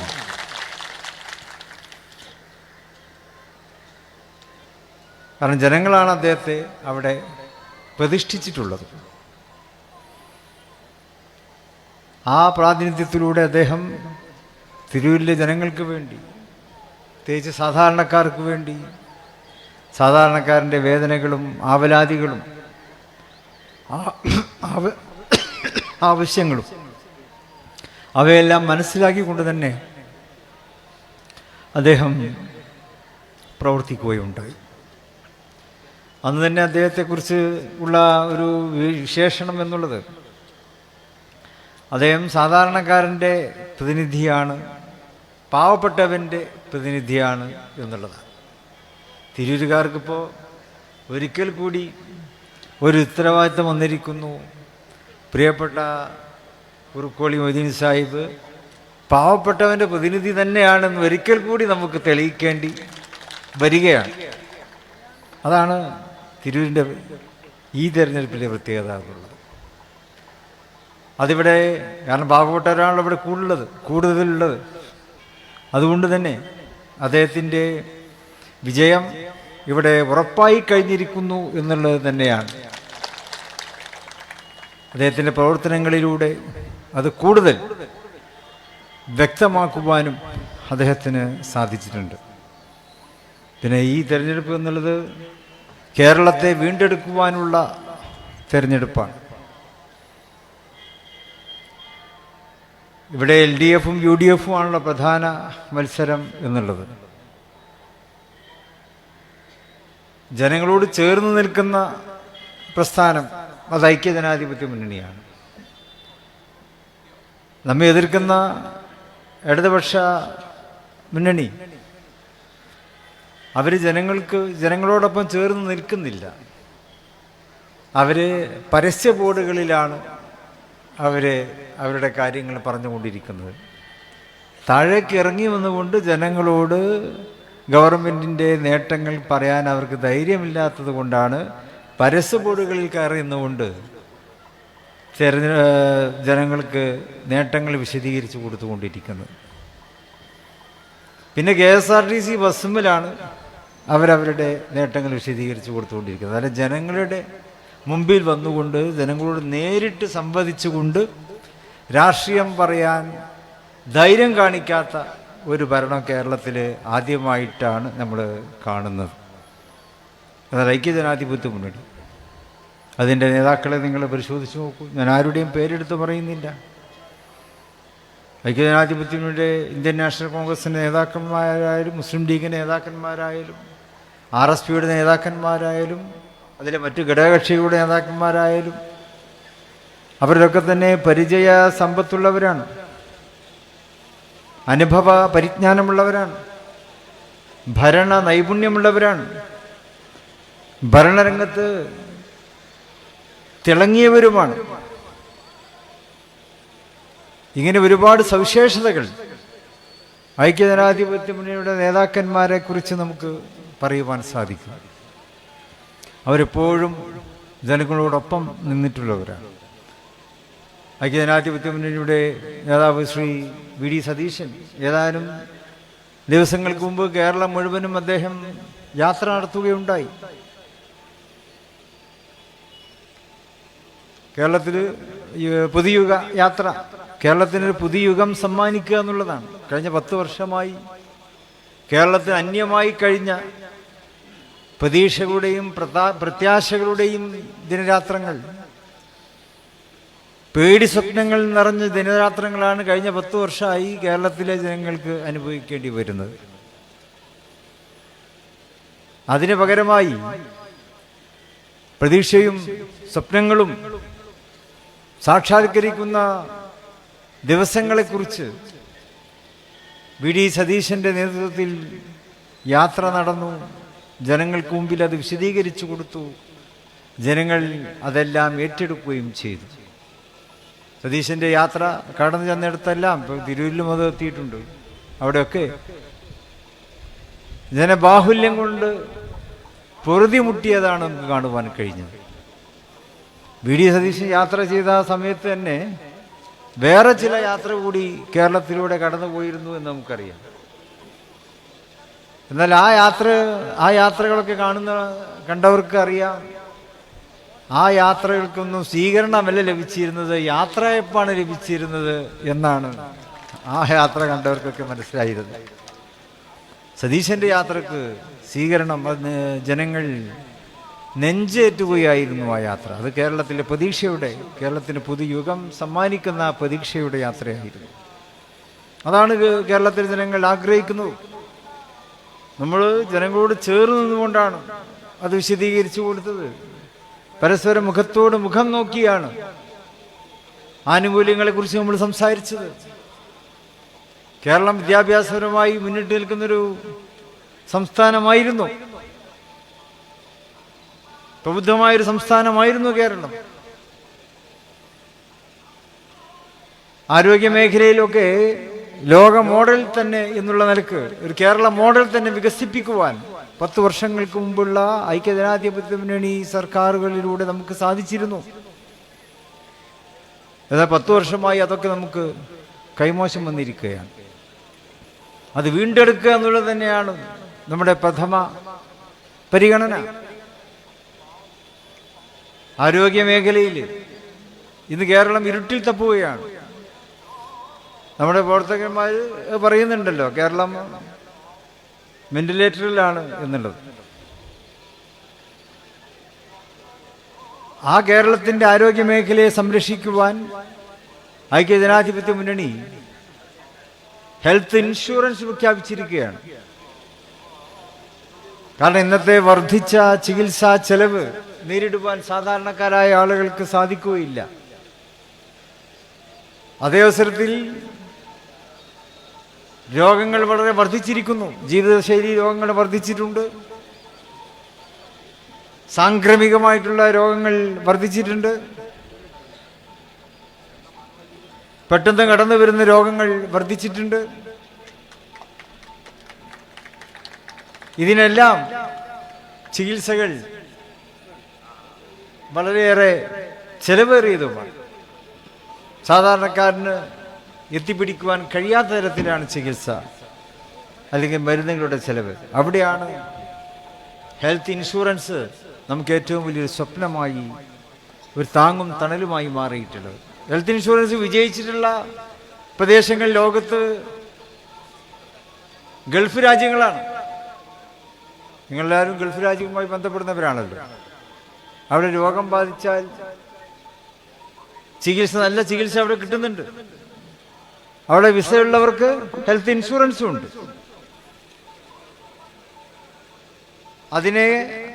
അതിൻ്റെ തണലിൽ നല്ല ചികിത്സ അവിടെ ലഭിക്കുന്നുണ്ട്. ആ രീതിയിൽ കേരളത്തിലും ഹെൽത്ത് ഇൻഷുറൻസ് നടപ്പാക്കുന്നതിന്, ആ മാതൃകയിൽ കേരളത്തിലും ഹെൽത്ത് ഇൻഷുറൻസ് നടപ്പാക്കുന്നതിന് വേണ്ടിയാണ് ഐക്യജനാധിപത്യ മുന്നണി അതിൻ്റെ പ്രകടന പത്രികയിലൂടെ ജനങ്ങൾക്ക് ഉറപ്പ് നൽകിയിട്ടുള്ളത്. അതുപോലെ തന്നെ യുവാക്കൾക്ക് മികച്ച തൊഴിലവസരങ്ങൾ നമുക്ക് വേണം. നല്ല വിദ്യാഭ്യാസമുള്ളവരിവിടെ ഉണ്ട്. അവരുടെ ആ വിഭവശേഷി ഇന്ന് പക്ഷേ പുറം രാജ്യങ്ങളാണ് ഉപയോഗിക്കുന്നത്, മറ്റ് സംസ്ഥാനങ്ങളാണ് ഉപയോഗിക്കുന്നത്.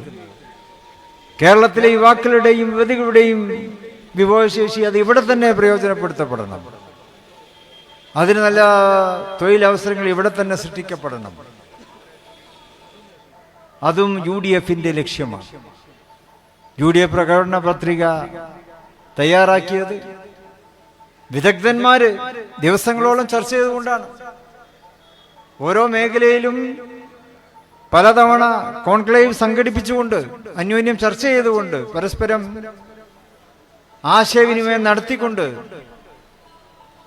ഏറ്റവും നല്ല രീതിയിൽ ഏത് തീരുമാനമാണ് നല്ലത് എന്ന് വിലയിരുത്തിക്കൊണ്ടാണ്, ആ തീരുമാനമാണ് നമ്മുടെ പ്രകടന പത്രികയിൽ ഉൾപ്പെടുത്തിയിട്ടുള്ളത്.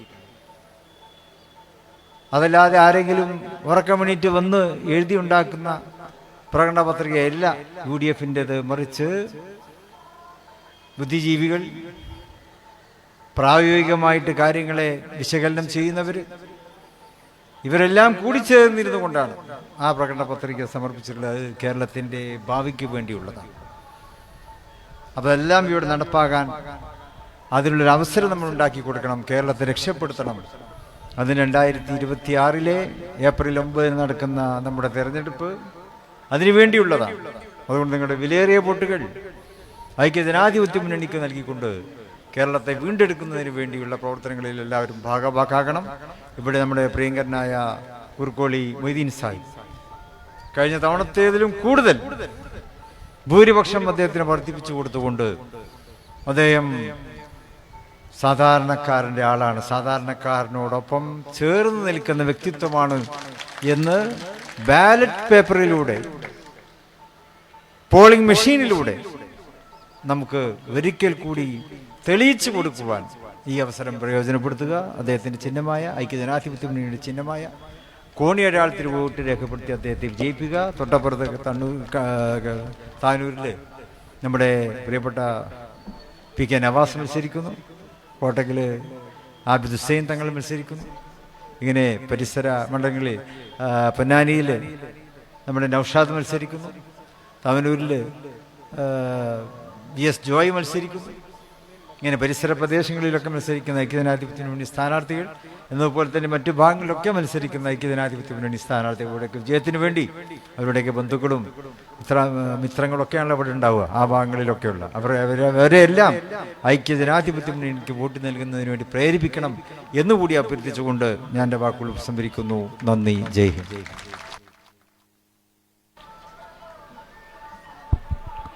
നമ്മുടെ പ്രിയങ്കരനായ നേതാവ് കുഞ്ഞാലിക്കുട്ടി സാഹിബ് ഇവിടെ എത്തിച്ചേർന്നിട്ടുണ്ട്. അദ്ദേഹം സംസാരിക്കുന്നതിന് മുൻപ് നമ്മുടെ പൊന്നാനി ഗാന്ധി CA ഹരിദാസേട്ടൻ അദ്ദേഹം നേരത്തെ വന്നതാണ്. അപ്പോൾ അദ്ദേഹം സംസാരിക്കും, എന്നിട്ട് കുഞ്ഞാലിക്കുട്ടി സാഹിബ് സംസാരിക്കുന്നുള്ളൂ എന്ന് പറഞ്ഞു. കുഞ്ഞാലിക്കുട്ടി സാഹിബിൻ്റെ പ്രസംഗം കഴിഞ്ഞാൽ നമുക്ക് MLA കുറുക്കോളി സാഹിബ് വോട്ട് അഭ്യർത്ഥന കഴിഞ്ഞാൽ നമുക്ക് വലിയൊരു റോഡ് ഷോ നടത്താനുണ്ട്. അതാണ് ആരും പിരിഞ്ഞു പോകരുതെന്ന് അഭ്യർത്ഥിക്കുകയാണ്. ബഹുമാനപ്പെട്ട ഹരിദാസേട്ടനെ ക്ഷണിക്കുന്നു.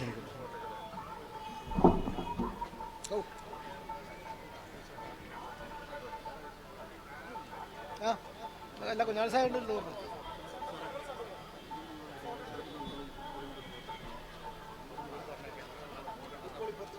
ഫോട്ടോ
പ്രിയപ്പെട്ട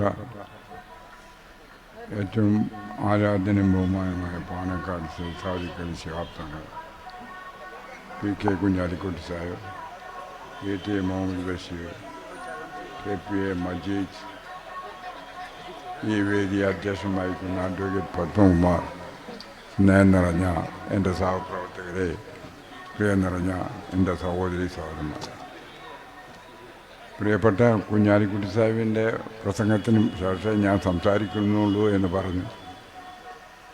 അദ്ദേഹം നിങ്ങളോട് ഒരുപാട് കാര്യങ്ങൾ സംസാരിക്കും. കാരണം ഇന്നലെ വൈകുന്നേരം തവനൂർ നിയോജകമണ്ഡലത്തിൻ്റെ ഇതുപോലൊരു കൺവെൻഷൻ എരിപ്പറമ്പിൽ വെച്ച് അദ്ദേഹമാണ് ഉദ്ഘാടനം ചെയ്തത്. ഒരുപാട് കാര്യങ്ങൾ സംസാരിച്ചു. ഈ കയ്യിപ്പം അങ്ങനെ ഉയർത്തിയല്ലോ, അതിലെ നമ്മുടെ സ്ഥാനാർത്ഥി ഉണ്ടല്ലോ കുറുക്കോളി മൊയ്തീൻ, ആ വെള്ള ഷർട്ട്, ഞാൻ ഇന്നിപ്പം ഇങ്ങോട്ട് പോരുമ്പോൾ എൻ്റെ ഭാര്യയോട് പറഞ്ഞു, ഞാനും എൻ്റെ ഭാര്യ മാത്രമേ വീട്ടിലുള്ളൂ, നമ്മുടെ ബനാത്ത് പോലെ സാഹിബ് പ്രസംഗിക്കാൻ വരുന്ന കാലം മുതൽ ഉച്ചയ്ക്ക് ശേഷം പൊന്നാനിയിലെത്തും. ഓർമ്മണ്ട? ഈ ഷർട്ട് ഇട്ടിട്ട്.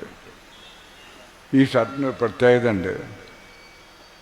ആ ഷർട്ടിൽ ഇന്ന് വരെയും ഒരു ചളിയും വീണിട്ടില്ല. അതാണ് ഏറ്റവും വലിയ സമ്പാദ്യം. അതുകൊണ്ട് തന്നെയാണ് വയ്യെങ്കിലും ഞാൻ മെല്ലെ മെല്ലെ ഇവിടെ എത്തിയത്. ഇത് പറയാൻ മാത്രം. കാരണം ഞാനിത് പറയുന്നത് എന്താ വെച്ചാൽ, ഇന്നത്തെ മാതൃഭൂമി പത്രത്തിൽ ഇന്ന് ജീവിച്ചിരിക്കുന്ന കമ്മ്യൂണിസ്റ്റുകാരിൽ എനിക്ക് ഏറ്റവും അധികം ഇഷ്ടമുള്ള വ്യക്തി പലർക്കും പാലോളി മമ്മൂട്ടി സാഹിബാണ്. ഇന്ന് അദ്ദേഹം പാലക്കാട് ജില്ലയിൽ ഒരു സ്ഥലത്ത് പ്രസംഗിക്കാൻ പോയപ്പോൾ പത്രക്കാർ, പ്രത്യേകിച്ച് മാതൃഭൂമിക്കാരാ തോന്നുന്നു, ചോദിച്ചു ചില ചോദ്യങ്ങൾ.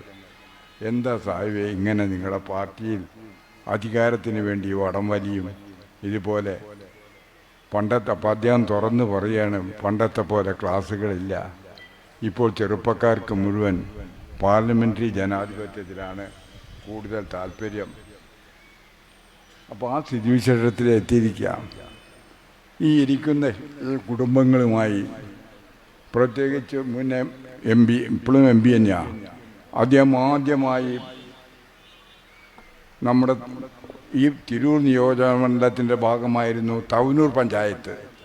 ആ തവനൂർ പഞ്ചായത്തിലാണ് 1991 ആദ്യമായി MLA ആയി മത്സരിക്കാൻ വരുന്നത്. ശരിയല്ലേ? കൂടെ ആരാന്നറിയാവോ? ഞാൻ എൻ്റെ ജ്യേഷ്ഠനെ പോലെ സ്നേഹിക്കുന്ന, ഇന്നലെ കുഞ്ഞാലിക്കുട്ടി സാഹിബിനോട് പറഞ്ഞു, പറയണം പാണേക്കാട്ടെ, എങ്ങനെയായാലും ഞാൻ ഇവിടെ എത്തും. എനിക്ക് ആ കുടുംബത്തോട് ഭയങ്കരമായ ബന്ധമാണ്, ഭയങ്കരമായ സ്നേഹമാണ്.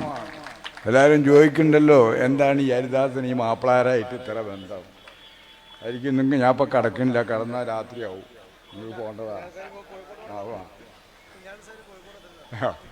ഈ കാണുന്ന പച്ച വെൽറ്റുണ്ടല്ലോ, ഈ പച്ച വെൽറ്റ് എനിക്ക് എവിടുന്ന് തരണമെന്നറിയാവോ? പാണേക്കാട്ടിൽ നിന്ന് തരുന്നതാ. തങ്ങൾ എന്തൊരു സ്നേഹമാണ്. കാരണം ആ സ്നേഹം ഞാൻ ഉണ്ടാക്കിയതല്ല, അച്ഛനില്ലാതെ വളർത്തിയ എൻ്റെ അമ്മ. ആ അമ്മ എൻ്റെ നാട്ടിലെ പോത്തനൂർ എന്ന ഗ്രാമത്തിൽ നെരിപ്പറമ്പിൽ നിന്നും 2.4 കിലോമീറ്ററുള്ള ദൂരത്ത് എൻ്റെ അമ്മ ആദ്യമായൊരു പള്ളി ഉണ്ടാക്കി കൊടുക്കുകയാണ് തങ്ങൾ പറഞ്ഞിട്ട്, അദ്ദേഹത്തിൻ്റെ പാപ്പ. അപ്പം അന്നു മുതൽക്കുള്ള ബന്ധം അതിക്കിപ്പോൾ ഞാൻ കിടക്കാൻ വിചാരിക്കുന്നില്ല. അതാണ് ആ കുടുംബം. അവർക്ക് കളവൊന്നും പറയാനറിയില്ല, സത്യസന്ധതയുള്ള ഒരു കുടുംബം. അപ്പോൾ അദ്ദേഹമാണ് പാണക്കാട് ശിഹാബ് തങ്ങളാണ് ചെറുപ്പക്കാരനായ ഒരാളെ കൊണ്ടുവന്ന് തവനൂർ മറവഞ്ചേരി അങ്ങാടിയിൽ ഞാൻ നിൽക്കുമ്പോൾ, ഹരിയെ ഇതാന്ന് എൻ്റെ കയ്യിൽ ഏൽപ്പിച്ചിരിക്കുന്നു, ജയിപ്പിച്ച് പറഞ്ഞയക്കണം. ജയിച്ചു. അപ്പം ഞാൻ വെച്ച ഡിമാൻഡ് എന്താറാവോ? ഇപ്പോൾ ഒരാളുണ്ടല്ലോ, എന്താ വർഗീയതയുടെ ഏറ്റവും അധികം തീതുപ്പുന്ന, എന്താ പേര്, വെള്ളാപ്പള്ളി ചോദിക്കുന്നുണ്ടല്ലോ, എന്താണ് ഈ മലപ്പുറം ജില്ലയിൽ ഇത്രയധികം മുസ്ലിമുകൾ എങ്ങനെ പഠിക്കുന്നു, എങ്ങനെ നന്നാവുന്നു, എങ്ങനെ വളരുന്നു? ഞാൻ പറഞ്ഞത്, ഞാൻ ഒരാവശ്യം ഉന്നയിക്കും ജയിച്ചു കഴിഞ്ഞാൽ. ചെവിട്ടി പറഞ്ഞു ഞാൻ. അത് തിരുവനന്തപുരം ഗസ്റ്റ് ഹൗസിൽ വെച്ചാണ് തീരുമാനിക്കുന്നത്. എന്താ ചെവിട്ടി പറഞ്ഞു പറയാവോ? വിദ്യാഭ്യാസ മന്ത്രിയാക്കണം. അങ്ങനെ ആദ്യത്തെ വിദ്യാഭ്യാസ മന്ത്രി. ഓർമ്മണ്ടോ? ഒരുപാട് സ്കൂളുകൾ, ഒരുപാട് സ്ഥാപനങ്ങൾ പൊന്നാനിയിൽ തങ്ങളും വിദ്യാഭ്യാസ മന്ത്രി ഒന്നിച്ചു വന്നു. ഞാൻ ആ സദസ്സിലുണ്ടായിരുന്നു. ഞാൻ തങ്ങളോടൊരു കാര്യം ആവശ്യപ്പെട്ടു. കോടിക്കണക്കിന് ഭൂസ്വത്തുള്ള, കോടിക്കണക്കിന് സ്വത്തുള്ള മൗനത്തിൻ സഭയുടെ കീഴിൽ ആദ്യമായി നമുക്ക് പൊന്നാനിയിൽ ഒരു ട്രെയിനിങ് B.Ed കോളേജ് തുടങ്ങണം. അപ്പം തന്നെ സ്റ്റേജിൽ വെച്ച് പറഞ്ഞു, ബഷീറെ അത് ഓർഡറാക്കിക്കോ, ഇപ്പം അവിടെ കോളേജുണ്ട്. അതാണ് ആ കുടുംബമായുള്ള. അങ്ങനെയാണ് ഈ സമുദായം പഠിച്ച് നന്നായത്. മനസ്സിലാക്കണം നിങ്ങൾ. അതുകൊണ്ട് നമ്മൾ ഈ പ്രാവശ്യം അധികാരത്തിൽ വരുമെന്ന കാര്യത്തിൽ യാതൊരു സംശയവുമില്ല. കാരണം പടച്ചോൻ നമ്മുടെ ഭാഗത്താണ്. കാരണം പടച്ചോനും ഗതിമുട്ടിയിരിക്കുന്നു, പ്രത്യേകിച്ച് എൻ്റെ അയ്യപ്പൻ. അത് പറഞ്ഞ് നിർത്താൻ ഞാൻ നീട്ടുന്നില്ല. അതുകൊണ്ട് കഴിഞ്ഞ 2 ആഴ്ച മുമ്പ് എനിക്ക് MLA ഒരു അവാർഡ് തന്നു. കുറ്റൂര് വെച്ച് മുനിസിപ്പൽ ചെയർമാൻ ഉണ്ടായിരുന്നു. ഇവിടെ ഇല്ലേ ചെയർമാൻ? ഉണ്ടായിരുന്നു. മതേതരത്വത്തിൻ്റെ അപ്പോഴും ഞാൻ പറഞ്ഞു ഇപ്രാവശ്യം നിൽക്കും, പിടിക്കണം സീറ്റ്. എനിക്കിഷ്ടമാണ്. കക്കാതെ കള കുറയാതെ സമൂഹത്തിന് ദ്രോഹം ചെയ്യാതെ സാധാരണ കുടുംബത്തിൽ പറച്ചു വീണ 5 നേരവും പള്ളിയിൽ പോയി നിസ്കരിക്കുന്ന, അല്ലാണ്ട് ഈ കാട്ടുകള്ളന്മാരെ ഞാൻ സ്നേഹിച്ചിട്ട് എന്താ കാര്യം? അതുകൊണ്ട് ജയിപ്പിക്കണം ഭൂരിപക്ഷത്തോടുകൂടി. അബ്ദുറഹ്മാനൊന്നും ഇവിടെ ജയിക്കില്ല. കാരണം ആദ്യം അവസാനം എനിക്ക് മനസ്സിലായി. അവസാനം വെച്ച് ഞാൻ അബ്ദുറഹ്മാന്റെ എല്ലാ പരിപാടിയിലും എൻ്റെ പേരിടും. ഇപ്പൊ വെട്ടത്ത് അബ്ദുറഹ്മാൻ വന്നില്ല. ചോദിച്ചു ഞാൻ ആ യോഗത്തിൽ, എന്താ അബ്ദുറഹ്മാനെ കാണാത്ത? എനിക്ക് അവാർഡ് യോഗത്തിൽ അബ്ദുറഹ്മാൻ വന്നില്ല. കാരണം ഒരു താല്പര്യവുമില്ല. ഇപ്പോ അബ്ദുറഹ്മാനെ സ്നേഹിക്കുന്നവരുണ്ടാവല്ലോ, പറഞ്ഞോളൂ. പൊന്നായി ഹരിദാസേട്ടൻ വന്ന് പറഞ്ഞു എന്ന്. നല്ലൊരു പോയിന്റാണ് എൻ്റെ പപ്പൻ ഇവിടെ പറഞ്ഞത്. ആ ഗ്രൗണ്ട് അതന്നെ പറയണം എല്ലാ സ്ഥലത്തും. സ്റ്റേഡിയം, ആ സ്റ്റേഡിയം തന്നെ പറയണം. ആ സ്റ്റേഡിയത്തിന്റെ അധിപന എന്താ ചെയ്യാഞ്ഞ്? റെയിൽവേയുടെ കൺട്രോൾ അദ്ദേഹത്തിന്റെ കയ്യിലായിരുന്നു. എന്താ ഇവിടെ ട്രെയിൻ നിർത്താഞ്ഞത്? ട്രെയിൻ നിർത്തിയതാരാ? ഇ.ടി. ഇപ്പോഴത്തെ നമ്മുടെ MP നോദാനി ഇന്നലെ പൊന്നാനി പ്രസംഗിക്കുന്നുണ്ടായിരുന്നു നിർത്തിയതിന്റെ കാര്യങ്ങളെ കുറിച്ച്. ഇയാളാണോ നിർത്തിയത്? എല്ലാ അധികാരവും ഉണ്ടായിരുന്നില്ലേ? അതുകൊണ്ട് സംസാരിക്കാൻ ഉണ്ടായുള്ള കാര്യത്തെ കുറിച്ച്. അതുകൊണ്ട് നേരത്തെ തന്നെ ജയിപ്പിക്കണം. ഞാൻ പ്രസംഗം നീട്ടുന്നില്ല. ഇത് പറയാൻ വേണ്ടിയാ. നല്ലൊരാളെയാണ് നിർത്തിയിരിക്കുന്നത്. 2ാമത്തെ പ്രാവശ്യവും. ഒരു സാധാരണ കുടുംബം.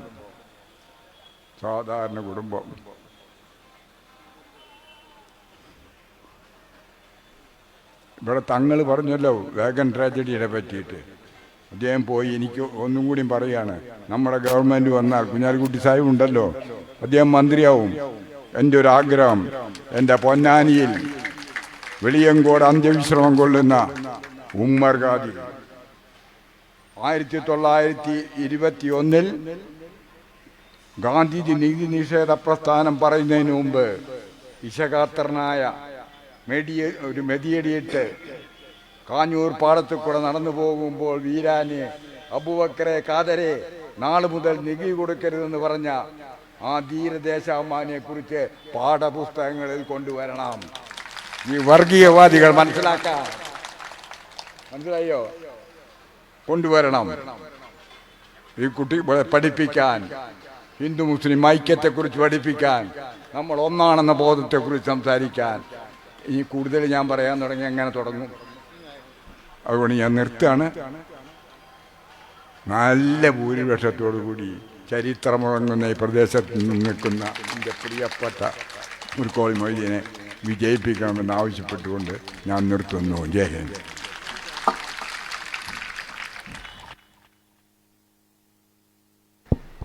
ഏറെ പ്രിയങ്കരനായ ഐക്യ ജനാധിപത്യ മുന്നണി നേതാവ് കുഞ്ഞാലിക്കുട്ടി സാഹിബ് സംസാരിക്കും. അതിനുവേണ്ടി അദ്ദേഹത്തെ ആദരപൂർവ്വം ക്ഷണിക്കുന്നു.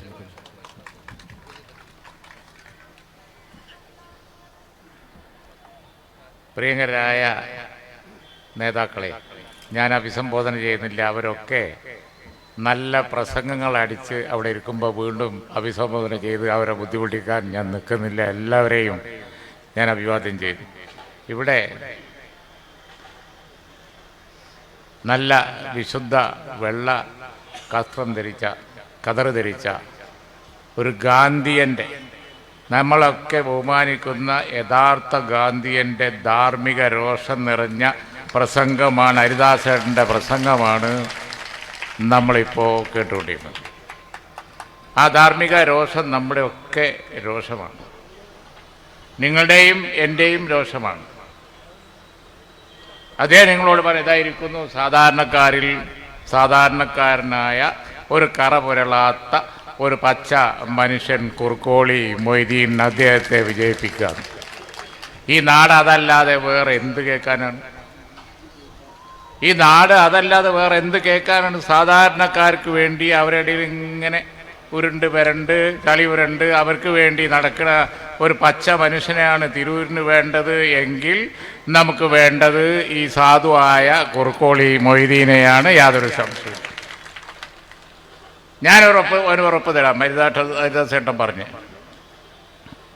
ഒരു സംശയവും വേണ്ട. ഈ കൺവെൻഷൻ കണ്ടാൽ അറിയാം, കേരളം ഈ തവണ ഭരിക്കുന്നത് ഐക്യ ജനാധിപത്യ മുന്നണിയാണ്. യാതൊരു സംശയവും. ഞങ്ങളെല്ലാവരും കൂട്ടായി ആ ഭരണത്തിൽ ഉണ്ടാവും എന്നുള്ള കാര്യത്തിൽ, തിരൂരായതുകൊണ്ട് കുർക്കോളി ഉണ്ടാവും എന്നുള്ള കാര്യത്തിൽ ഞങ്ങൾക്കൊന്നും ഒരു സംശയവും. തിരൂരിൻ്റെ ഡെവലപ്മെൻറ്റ്, മലപ്പുറത്തിൻ്റെ ഡെവലപ്മെൻറ്റ് നടപ്പിലാക്കിയത് ഏറ്റവും അവസാനം മുന്നോട്ട് വെച്ച ഉറച്ച ആരുടേതായിരുന്നു? അത് ഉമ്മൻചാണ്ടിയുടേതായിരുന്നു. ഉമ്മൻചാണ്ടി ഗവൺമെൻറ്റിൻ്റെ ആയിരുന്നു, ആ ഗവൺമെൻറ്റായിരുന്നു. അന്നായിരുന്നു ഡെവലപ്മെൻറ്റിൻ്റെ ഘോഷയാത്ര ഈ ജില്ലയിൽ കണ്ടത്. അതിൻ്റെ കഥ പഴയ കഥയാണ്, ഈട്ടിൻ്റെ അതൊക്കെ ഇവിടെ ഹരിദാസ് ചേട്ടൻ പറഞ്ഞത്. ആ UDF ആണ് മലപ്പുറം ജില്ലയെ ഇന്ന് കാണുന്ന വലിയ നിലവാരത്തിലേക്ക് കൊണ്ടുപോയത്. എങ്കിൽ കാത്തിരുന്നോളി, ഞങ്ങൾ വീണ്ടും വരുന്നുണ്ട്. ഈ ജില്ലയുടെ വികസനത്തിൻ്റെ നെക്സ്റ്റ് സ്റ്റെപ്പ് നടപ്പിലാക്കാൻ ഞങ്ങളും വരുന്നുണ്ട്. കഴിഞ്ഞ 10 വർഷം കളഞ്ഞിട്ട് ഒരാൾ പറഞ്ഞു അവിടെ വിദ്യാഭ്യാസ സ്ഥാപനങ്ങളില്ല, അത് കൊടുത്തതിലൊക്കെ പക്ഷപാതം കാണിച്ചു എന്ന്. 10 കൊല്ലം കയ്യിലുണ്ടായിരുന്നില്ലേ? അപ്പാണ്ട് നേരാക്കിക്കൂടെയോ? എന്തിനാ അപ്പ കയ്യിലൊത്തായിരുന്നു? ഒന്നാലോചിച്ച് നോക്കിയേ. 10 വർഷം കിട്ടിയത്.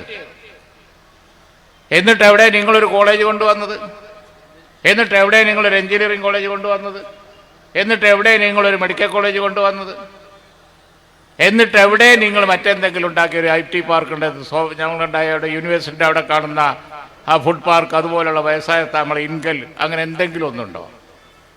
തിരൂരിലൊക്കെ എന്തെല്ലാം വികസന പ്രവർത്തനങ്ങൾ ഈ ജില്ലയിൽ എന്തെല്ലാം നടത്തി? സംശയമൊന്നും വേണ്ട, അതിന് ഐക്യ ജനാധിപത്യ മുന്നണി വരേണ്ടി വരുമെന്ന് ഇപ്പം ഈ കൂടിയിരിക്കുന്ന ജനങ്ങൾക്ക് അറിയാവുന്നത് കൊണ്ടാണ് മെനക്കെട്ട് ഈ പരിവാരം സാഗരം പോലെ എൻ്റെ മുമ്പിൽ പരന്നു കിടക്കുന്ന. ഇത് തന്നെ തെളിവാണ്. നെക്സ്റ്റ് ഈസ് UDF, അടുത്തത് UDF ആണ്, യാതൊരു സംശയവും വേണ്ട. അവർക്കറിയാം. അതുകൊണ്ടാണ് ഇപ്പോൾ നമ്മൾ സാധാരണ പൂച്ചനെ കരകടത്തൽ, അതുപോലെ അങ്ങോട്ടും ഇങ്ങോട്ടൊക്കെ സ്ഥാനാർത്ഥികളെ ഇങ്ങനെ കരകയറ്റിക്കൊണ്ടിരിക്കുന്നത്. അവിടം സേഫ് അല്ല എന്ന് തോന്നുന്നു ഇങ്ങനെ നോക്കുമ്പോൾ. അവിടെ സേഫ് അല്ല എന്ന് തോന്നുക. മറ്റേ സ്ഥലത്താണ് UDF വലിക്കുന്ന സ്ഥലത്താണ് എന്നുണ്ടെങ്കിൽ ആളെ കിട്ടായിട്ട് മലപ്പുറത്തൊക്കെ ഒരു പറച്ചിലുണ്ട്. ഇപ്പോൾ അങ്ങാടിയിലൊന്നും പോയി നിൽക്കേണ്ട, നല്ല കുപ്പായിട്ട് ആരെങ്കിലും പിടിച്ചുകൊണ്ട് ഈ സ്ഥാനാർത്ഥിയാക്കും എന്ന് മറ്റൊരു പറയും. അവസാനം വരെ ഒഴിച്ചിട്ട് വല്ലവരും കിട്ടുമോ നോക്കി, കിട്ടാവുന്നവരൊക്കെ സ്ഥാനാർത്ഥിയാക്കി, എന്നിട്ട് പൂച്ചന കരർന്നാരെ അവിടെ നിന്ന് ഇങ്ങോട്ട് വെച്ച് ഇവിടെ ഇങ്ങോട്ട് വെച്ചാലും കൂടി ഒപ്പിച്ചതാണ് അവസാനം സ്ഥാനാർത്ഥി നിർണ്ണയം ഈ ജില്ലയിൽ. എങ്ങനെയാണ് ആ സംശയം ഉണ്ടായതെന്നറിയോ? പഞ്ചായത്ത് തിരഞ്ഞെടുപ്പ് കഴിഞ്ഞിട്ടല്ലേ ഉള്ളൂ. ആ പഞ്ചായത്ത് തിരഞ്ഞെടുപ്പിൽ അവർക്ക് കിട്ടിയ സീറ്റ് 0 ആണ്, 0. അതുകൊണ്ട് ഉറപ്പാണ് ഈ തവണ പച്ച പിടിക്കൂല എന്ന്. അതുകൊണ്ട് അങ്ങോട്ടും ഇങ്ങോട്ടൊക്കെ മാറി നോക്കണുണ്ട്. കുറേ ആളെ പിടിച്ച് സ്ഥാനാർത്ഥിയാക്കി നോക്കണുണ്ട്. ആളെ കിട്ടായിട്ട് വലിയ വിഷമത്തിലാണ്, നമുക്കറിയാം. UDFൻ്റെ സ്ഥാനാർത്ഥി നിർണ്ണയമൊക്കെ വളരെ ഭംഗിയായിട്ട് കഴിഞ്ഞു. അപ്പുറത്താണെന്നുണ്ടെങ്കിൽ വലിയ പ്രഗത്ഭന്മാരൊക്കെ മുന്നണി വിട്ടുകൊണ്ടിരിക്കുന്നു. അവരെ നമുക്ക് പിന്താങ്ങേണ്ട സ്ഥിതി വരുന്നു. കാരണം ഇത്രയും കാലം അപ്പുറത്ത് കണ്ടിരുന്ന സുധാകരൻ, അതുപോലെ തന്നെയുള്ള വലിയ നേതാക്കന്മാരും ഒക്കെ വരുമ്പോൾ നമ്മൾ അവർ പറയുന്ന കാര്യങ്ങൾ കേൾക്കുമ്പോൾ എങ്ങനെ പിന്തുണ കൊടുക്കാതിരിക്കാം? അതുകൊണ്ട് ഈ നാട് ഒരു മാറ്റത്തിന് വേണ്ടി ഹരിദാസേട്ടൻ പറഞ്ഞു കണ്ടില്ല, എനിക്ക് തന്നെ ആവേശം വന്നു അദ്ദേഹം പറയുന്നത് കേൾക്കുമ്പോൾ. കാരണം എങ്ങനെയായിരുന്നു നമ്മളെ പൂർവ്വകാലം, എങ്ങനെയായിരുന്നു പാണക്കാട് തങ്ങന്മാരും മദ്യവും ഒക്കെ അദ്ദേഹത്തിൻ്റെ കുടുംബവും ഒക്കെ ആയി ഇവിടെ കൊണ്ടു നടന്നിരുന്നത്. പള്ളികൾ അനുവദിക്കുന്നു, ക്ഷേത്രങ്ങൾ അനുവദിക്കുന്നു. അതുപോലെ തന്നെ മലപ്പുറത്ത് നമുക്കറിയാം അവിടുത്തെ ചർച്ച്, പാണക്കാട് PMSA പൂക്കോയത്തങ്ങൾ, അവിടെ ഒരു ചെറിയ പ്രശ്നം ഉണ്ടായപ്പോൾ അത് പാടില്ല, ഈ മലപ്പുറത്തിൻ്റെ ഹൃദയഭാഗത്ത് കുന്നിൻ്റെ മുകളിൽ തലയുയർത്തി നിൽക്കുന്ന ഒരു ക്രിസ്തീയ പള്ളി വേണമെങ്കിൽ അതിന് സൗകര്യം ചെയ്തു കൊടുക്കേണ്ടത് നമ്മളാണ് എന്ന് പറഞ്ഞ് സ്ഥലം വന്ന തർക്കത്തിൽ ഇടപെട്ട് പരിഹരിച്ച് അതിന് സൗകര്യം ചെയ്തു കൊടുത്തത് അത്ര വലിയ മാതൃക. ഈ ജില്ല എന്ന് പറഞ്ഞാൽ സാമുദായിക സൗഹാർദ്ദത്തിൻ്റെ മാതൃകയാണ്. ഇവിടെ പൂന്താനവും തുഞ്ചത്തെഴുത്തച്ഛനും അങ്ങനെ എന്തെല്ലാം ഉണ്ട്. എങ്ങനെയോ യാദൃശ്ചികമായിരിക്കാം, ഒക്കെ ഈ ജില്ലയിലാണ്. അപ്പോൾ അതുകൊണ്ട് തന്നെ ഏറെ കാലം കേരളത്തിൻ്റെ വിദ്യാഭ്യാസ വകുപ്പ് കൈകാര്യം ബഷീർ സാഹിബും അതുപോലെ തന്നെ മറ്റ് നേതാക്കന്മാരും ഒക്കെ ഇവിടെ ഇരിക്കുന്നു. അവരൊക്കെ അതിന് മാതൃക സൃഷ്ടിച്ചു. അതാണ് അദ്ദേഹം ഇവിടെ പറഞ്ഞത്. ആ മാതൃക നമുക്ക് തുടരണം. പകരം അവർ ചെയ്ത എന്താ? ഈ അടുത്ത കാലത്ത് അവർ ചെയ്ത പ്രസംഗം എന്താ? രാഷ്ട്രീയ പാർട്ടികളെ ഉന്നം വെക്കുന്നത് നമുക്ക് മനസ്സിലാക്കാം. സമുദായങ്ങളെ ഉന്നം വെക്കാൻ പാടില്ല. ചില പ്രത്യേക സമുദായങ്ങളെ ഉന്നം വെച്ച് വർഗീയത പറയാം. അതിനുള്ള പ്രതികരണമാണ് പഞ്ചായത്ത് തെരഞ്ഞെടുപ്പിൽ, കഴിഞ്ഞ തെരഞ്ഞെടുപ്പിൽ കിട്ടിയത്. എങ്കിൽ കാത്തിരുന്നോളി, പലിശ അടക്കം ഈ തെരഞ്ഞെടുപ്പിൽ യാതൊരു സംശയവും ഇല്ലാതെ കിട്ടും. അതുകൊണ്ട് കുറുക്കോളി വിജയിപ്പിക്കണം. ഹരിദാസേട്ടന് ഈ സദസ്സ് ഉറപ്പ് നൽകുന്നുണ്ട്. ഇതാ പപ്പൻ പറയുന്നത് എന്നുള്ളത്. അപ്പോൾ അതുകൊണ്ട് തന്നെ വമ്പിച്ച ഭൂരിപക്ഷത്തിന് ഈ ഇരിക്കുന്ന നേതാക്കന്മാരൊക്കെ പേരെടുത്ത് വിളിക്കാൻ എനിക്ക് കഴിയും. അത്രയും ഇവിടെ ഈ മണ്ഡലം എന്ന് പറഞ്ഞ് കുറച്ച് കുറ്റിപ്പുറത്തും കൂടി വന്നതാണ്. അവരൊക്കെ ഇങ്ങനെ ഇരിക്കുന്നുണ്ട് ഇവിടെ, അല്ലേ? 4 പഞ്ചായത്ത്, പുതിയ മണ്ഡലം. അപ്പോൾ അതുകൊണ്ട് തന്നെ നമ്മുടെ ഒരു നല്ല കാലം വരികയാണ്. അടുത്തത് UDFൻ്റെ കാലമാണ്. അതാണ് നല്ല കാലം കേരളത്തിന് വരാൻ പോകുന്നത്. നമ്മുടെ ഖജനാവൊക്കെ ഒരു കണക്കിനാക്കി വെച്ചിരിക്കുകയാണ്. അതൊക്കെ നേരാക്കി കൊണ്ടുപോകാൻ കഴിവുള്ള നല്ല പ്രഗത്ഭരായ ലീഡേഴ്സ് ഇപ്പുറത്തുണ്ട്. നമുക്ക് കേരളത്തിന് ആ ഉറപ്പ് കൊടുക്കാം. ഞാൻ സമയം വളരെ വൈകിയെന്നറിയാം, സ്ഥാനാർത്ഥി സംസാരിച്ചിട്ടില്ല. എനിക്കാണെങ്കിൽ വേറെ പരിഗണന ഉണ്ട്, അതുകൊണ്ട് അവസാനിപ്പിക്കുകയാണ്. എല്ലാവർക്കും നന്ദി. ജയ്.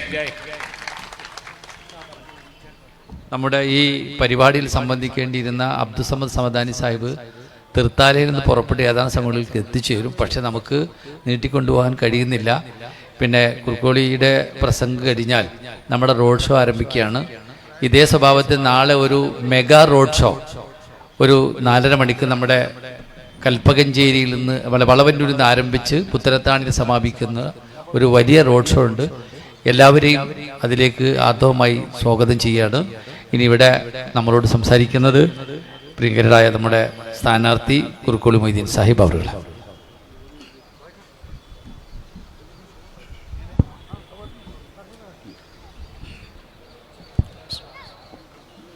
എല്ലാവർക്കും എൻ്റെ സ്നേഹാഭിവാദ്യങ്ങൾ. ഈ ഉജ്ജ്വലമായ തെരഞ്ഞെടുപ്പ് കൺവെൻഷൻ നിയന്ത്രിക്കുന്ന എൻ്റെ ഏറ്റവും പ്രിയങ്കനായ സഹപ്രവർത്തകൻ, പ്രിയങ്കനായ അഡ്വക്കേറ്റ് പത്മകുമാർ,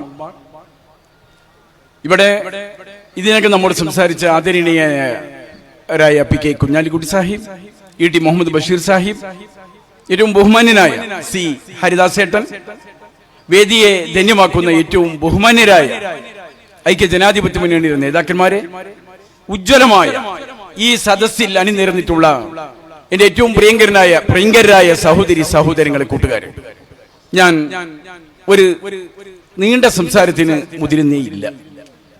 ഞാൻ പ്രത്യേകം സംസാരിക്കേണ്ടതുമില്ല എന്ന് എനിക്കറിയാം. ഈ തെരഞ്ഞെടുപ്പിൽ ഐക്യ ജനാധിപത്യ മുന്നണിയുടെ സ്ഥാനാർത്ഥിയായി മഹാനായ പാണക്കാട് സയ്യിദ് സാദിഖ് അലി ശിഹാബ് തങ്ങൾ തിരൂരിൽ നിന്ന് ഒരിക്കൽ കൂടി മത്സരിക്കണമെന്ന് എന്നോട് ആവശ്യപ്പെട്ടിരിക്കുകയാണ്. നിങ്ങളുടെയൊക്കെ അനുവാദത്തോടുകൂടി ഇന്നലെ നോമിനേഷൻ സമർപ്പിച്ചു.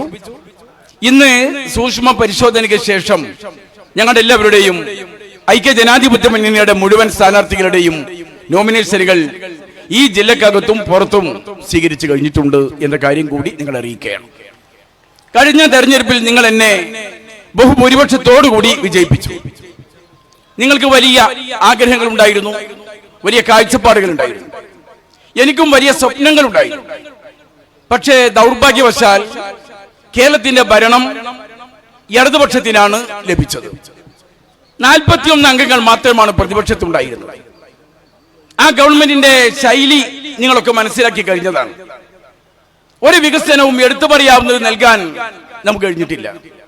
അവർക്കുണ്ടായിട്ടില്ല, എടുത്തു പറയാൻ ഒന്നുമില്ല.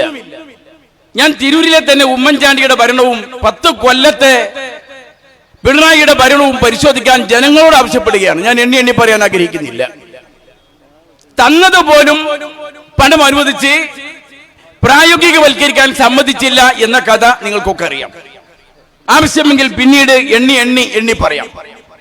ഈ ജില്ലയെ തന്നെ അവഗണിക്കുന്ന ഒരു സർക്കാർ, പ്രതിപക്ഷ MLA-മാരുടെ മണ്ഡലത്തെ ബജറ്റ് വിഹിതവും മറ്റും തരുന്നതിൽ പിശുക്ക് കാണിച്ച ഒരു സർക്കാർ, എന്നിട്ടും പരിമിതികളേറെ ഉണ്ടായിട്ടും നിങ്ങളുടെ ആഗ്രഹം അനുസരിച്ച് നമ്മൾ ഒന്നിച്ച് സഞ്ചരിച്ചപ്പോ നിങ്ങളുടെ കൂടെ ഞാനും ഒരുമിച്ച് ഇവിടെ ഉണ്ടാക്കിയ നേട്ടങ്ങൾ മുഴുവനും നമ്മൾ എല്ലാവരും കൂടി നേടിയെടുത്തതാണ്. കുറുക്കോളി മൊയ്തീൻ കൊണ്ടുപോയി അലാവുദ്ദീന്റെ അത്ഭുത വിളക്ക് കൊണ്ട് സമ്പാദിച്ചു കൊണ്ടുവന്നതല്ല. നിങ്ങൾ എന്റെ കൂടെ നിന്നപ്പോ, ഞാനും നിങ്ങളിൽ ഒരാളായി നിന്നപ്പോ നമുക്കുണ്ടാക്കിയെടുക്കാൻ കഴിഞ്ഞ നേട്ടങ്ങളാണ്. ഞാൻ ഓരോന്നോരോന്ന് എണ്ണി പറയുന്നില്ല. 247 കോടി രൂപയുടെ വികസനങ്ങൾ വിവിധ തലങ്ങളിൽ കൊണ്ടുവരാൻ നമുക്ക് കഴിഞ്ഞിട്ടുണ്ട്. നാഷണൽ ഹൈവേ പ്രതിപക്ഷത്തുള്ള MLA-മാർ അവർ വിനിയോഗിച്ച ഫണ്ടിനെ കുറിച്ച് പറയുമ്പോൾ നാഷണൽ ഹൈവേക്ക് ഉപയോഗിച്ച ഫണ്ടും കണക്ക് കൂട്ടുന്നതായി ഞാൻ കണ്ടു. അത് ഞാൻ ഇതിൽ കൂട്ടിയിട്ടേ ഇല്ല. അതൊരു 500 കോടി രൂപ വേറെയുണ്ട്. 500 കോടി രൂപ അത് E.T. മുഹമ്മദ് ബഷീർ സാഹിബിന് അവകാശപ്പെട്ടതാണ്. അതല്ലാതെ തന്നെ 247 കോടി രൂപയുടെ വികസനങ്ങൾ കൊണ്ടുവരാൻ ഈ പരിമിതികൾക്കുള്ളിൽ നിന്നുകൊണ്ട് നമുക്ക് സാധിച്ചിട്ടുണ്ട്. വലിയ സ്വപ്നങ്ങൾ എനിക്കുണ്ടായിരുന്നു, അത് കൊണ്ടുവരാൻ പൂർത്തീകരിക്കാൻ കഴിഞ്ഞില്ല. നിങ്ങൾക്ക് വലിയ ആഗ്രഹങ്ങൾ ഉണ്ടായിരുന്നു, അത് സഫലമാക്കാൻ എനിക്ക് കഴിഞ്ഞിട്ടില്ല. അതിനുള്ള അവസരമാണ് ഇത് ഐക്യ ജനാധിപത്യ മുന്നണിയുടെ ഒരു ഭരണം വരുമ്പോ നിങ്ങളുടെ പ്രതിനിധിയായി ഒരിക്കൽ കൂടി എനിക്ക് പോകാൻ അവസരം കിട്ടുമ്പോ അതിന്റെ പൂർത്തീകരണത്തിന് സാധിക്കും. ഞാനൊന്ന് പറയട്ടെ, 5 കൊല്ലം ഞാൻ നിങ്ങൾക്കൊപ്പം ഉണ്ടായിട്ടുണ്ട്.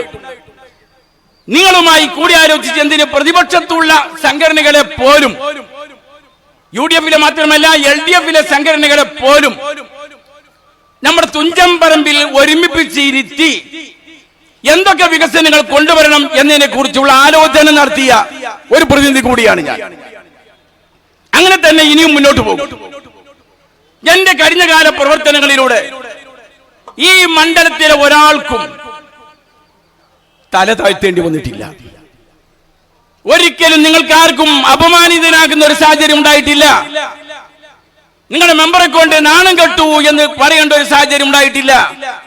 ഞാനിതാ നിങ്ങളുടെ മുമ്പിൽ വ്യക്തമായി പറയുന്നു, 5 കൊല്ലം, അടുത്ത 5 കൊല്ലം കൂടി നിങ്ങളുടെ ജനപ്രതിനിധിയാകാൻ നിങ്ങൾ എനിക്ക് അവസരം തന്നാൽ ഞാൻ എന്റെ സിട്ടാവിന് സാക്ഷിയാക്കി പറയുന്നു, നിങ്ങൾക്ക് തലകുനിക്കേണ്ടി വരില്ല. അഭിമാനിക്കാനുള്ള അവസരങ്ങൾ നമുക്ക് ഉണ്ടാക്കാൻ സാധിക്കും. നിങ്ങൾ എന്റെ കൂടെ വേണം എന്ന് മാത്രം. നമുക്ക് ഒരുമിച്ച് മുന്നോട്ട് പോകാം. ജയ് UDF. നമ്മുടെ ഈ നിയോജകമണ്ഡലം തെരഞ്ഞെടുപ്പ് കമ്മിറ്റിയുടെ ഇവിടെ വായിക്കുകയാണ്. അത് കഴിഞ്ഞിട്ട് വേണം നമുക്ക് പുറപ്പെടാൻ. വേറെ ഒരു പാർട്ടിയുടെ കൂടി പ്രകടന ഈ സമയത്തുണ്ട്. അവർ ഈ സെൻട്രൽ ജംഗ്ഷൻ കടന്നു പോകേണ്ടതുണ്ട് എന്നതുകൊണ്ട് ഇത് വായിക്കുമ്പോഴേക്ക് നമുക്ക് ഏറെക്കുറെ സമയമാകും. എല്ലാവരും അത് കഴിഞ്ഞിട്ടേ പോകാവൂ. ഇത്തരം ഘോഷങ്ങൾക്ക് വേണ്ട എല്ലാ വാദ്യമേളങ്ങളും നമ്മുടെ പരിസരത്ത് എത്തിയിട്ടുണ്ട് എന്ന് കൂടി അറിയിക്കും. നമ്മുടെ പ്രിയപ്പെട്ട MP സമദാനി സാഹിബ് റോഡ് ഷോയിൽ പങ്കെടുക്കാൻ അദ്ദേഹം എത്തിച്ചേരുമെന്ന് പറഞ്ഞിട്ടുണ്ട്. ഷാഫി പറമ്പിൽ MP അദ്ദേഹം എത്താൻ പറഞ്ഞാണ്. പക്ഷേ അദ്ദേഹം നാളെ രാഹുൽ ഗാന്ധി കോഴിക്കോട്ട് വരുന്ന പരിപാടി ഉള്ളതുകൊണ്ട് അതിൻ്റെ ചുമതല ഉള്ളതുകൊണ്ട് എത്താൻ സാധിക്കില്ല. 31-ാം തീയതി തിരൂരിലേക്ക് ഡേറ്റ് വന്നിട്ടുണ്ട്. ആ ഡേറ്റ് നിങ്ങൾ അറിയിക്കാം. അതിൽ പങ്കെടുക്കണമെന്ന് അഭ്യർത്ഥിക്കുന്നു. നമ്മൾ ആരും പോകരുത്. നമ്മളെ ഇത് കമ്മിറ്റി വായിച്ചു കഴിഞ്ഞാൽ അറിയാൻ നന്ദി പറയും. അത് കഴിഞ്ഞാൽ നമ്മുടെ റോഡ് ഷോ ആരംഭിക്കുകയായി. നമ്മുടെ തിരൂർ നിയോജകമണ്ഡലം തെരഞ്ഞെടുപ്പ് കമ്മിറ്റി താഴെ പറയുന്ന പ്രകാരമാണ്. മുഖ്യ രക്ഷാധികാരി പാണക്കാട് സയ്യിദ് അബ്ബാസ് അലി ശിഹാബ് തങ്ങൾ, രക്ഷാധികാരികൾ Ashraf Kokkur, Panthroli Muhammad Ali, P. Saidali master, P. Ramankutty, PC Razak master, Yasar Pottachola, doctor Anwar Ameen Chelat, Ahmed Mooppan, chairman advocate KA Padmakumar, general convener Vettam Malikkoya, treasurer Kottayil Abdul Kareem, vice chairman Keezhathil Ibrahim Majeed, municipal chairperson Noushad master, A. Gopalakrishnan, Faisal Edasseri, PC Isaq, Mayyeri Kunhamath master, MP Muhammad Koya, VP Kunhali, Muhammad Ismail Athavanad, Sharafuddin Thayyanpattil, NC Navas, CMT Bava, Sulaiman Musliyar, Fazaluddin Varanakkara, Kunhammu, T. Rayin, Mohanakrishnan Kuttur, Abubakar Thekkil, NT Vasu, T. Kunhammutty Thalakkad, Noushad Parannekkad, KP Hussain, C. Muhammad Ali Athavanad Muhammad Kutty, Kokkodi Maideenkutty Haji, Sherifa B, Sindhu Mangalassery, Basheer Puthanveettil. Convener AK Saidalikutty, Kandath Kunhippa, Kunhava Athavanad, Parayil Ali, Shafeeq Kunnath, advocate VP Laik, CK Hameed Niyas. അരനൂറ്റാണ്ടിന്റെ പാരമ്പര്യവുമായി സ്വർണ്ണാഭരണ വിപണന രംഗത്ത് നിങ്ങളുടെ ഇഷ്ട ജ്വല്ലറിയായ majestic ഇപ്പോൾ കൂടുതൽ പുതുമയിൽ കൂടുതൽ കളക്ഷനിൽ. Wedding section, diamond section, light weight area, silver and watches section, light weight rose gold ആഭരണങ്ങളുടെ ഏറ്റവും പുതിയ കളക്ഷനുകളുമായി മെജസ്റ്റിക് ഓറിയോ കളക്ഷൻ. ഏറ്റവും കുറഞ്ഞ പണിക്കൂലിയിൽ മലപ്പുറം ജില്ലയിലെ number 1 jewellery majestic Jewellers, Thazhepalam, Tirur.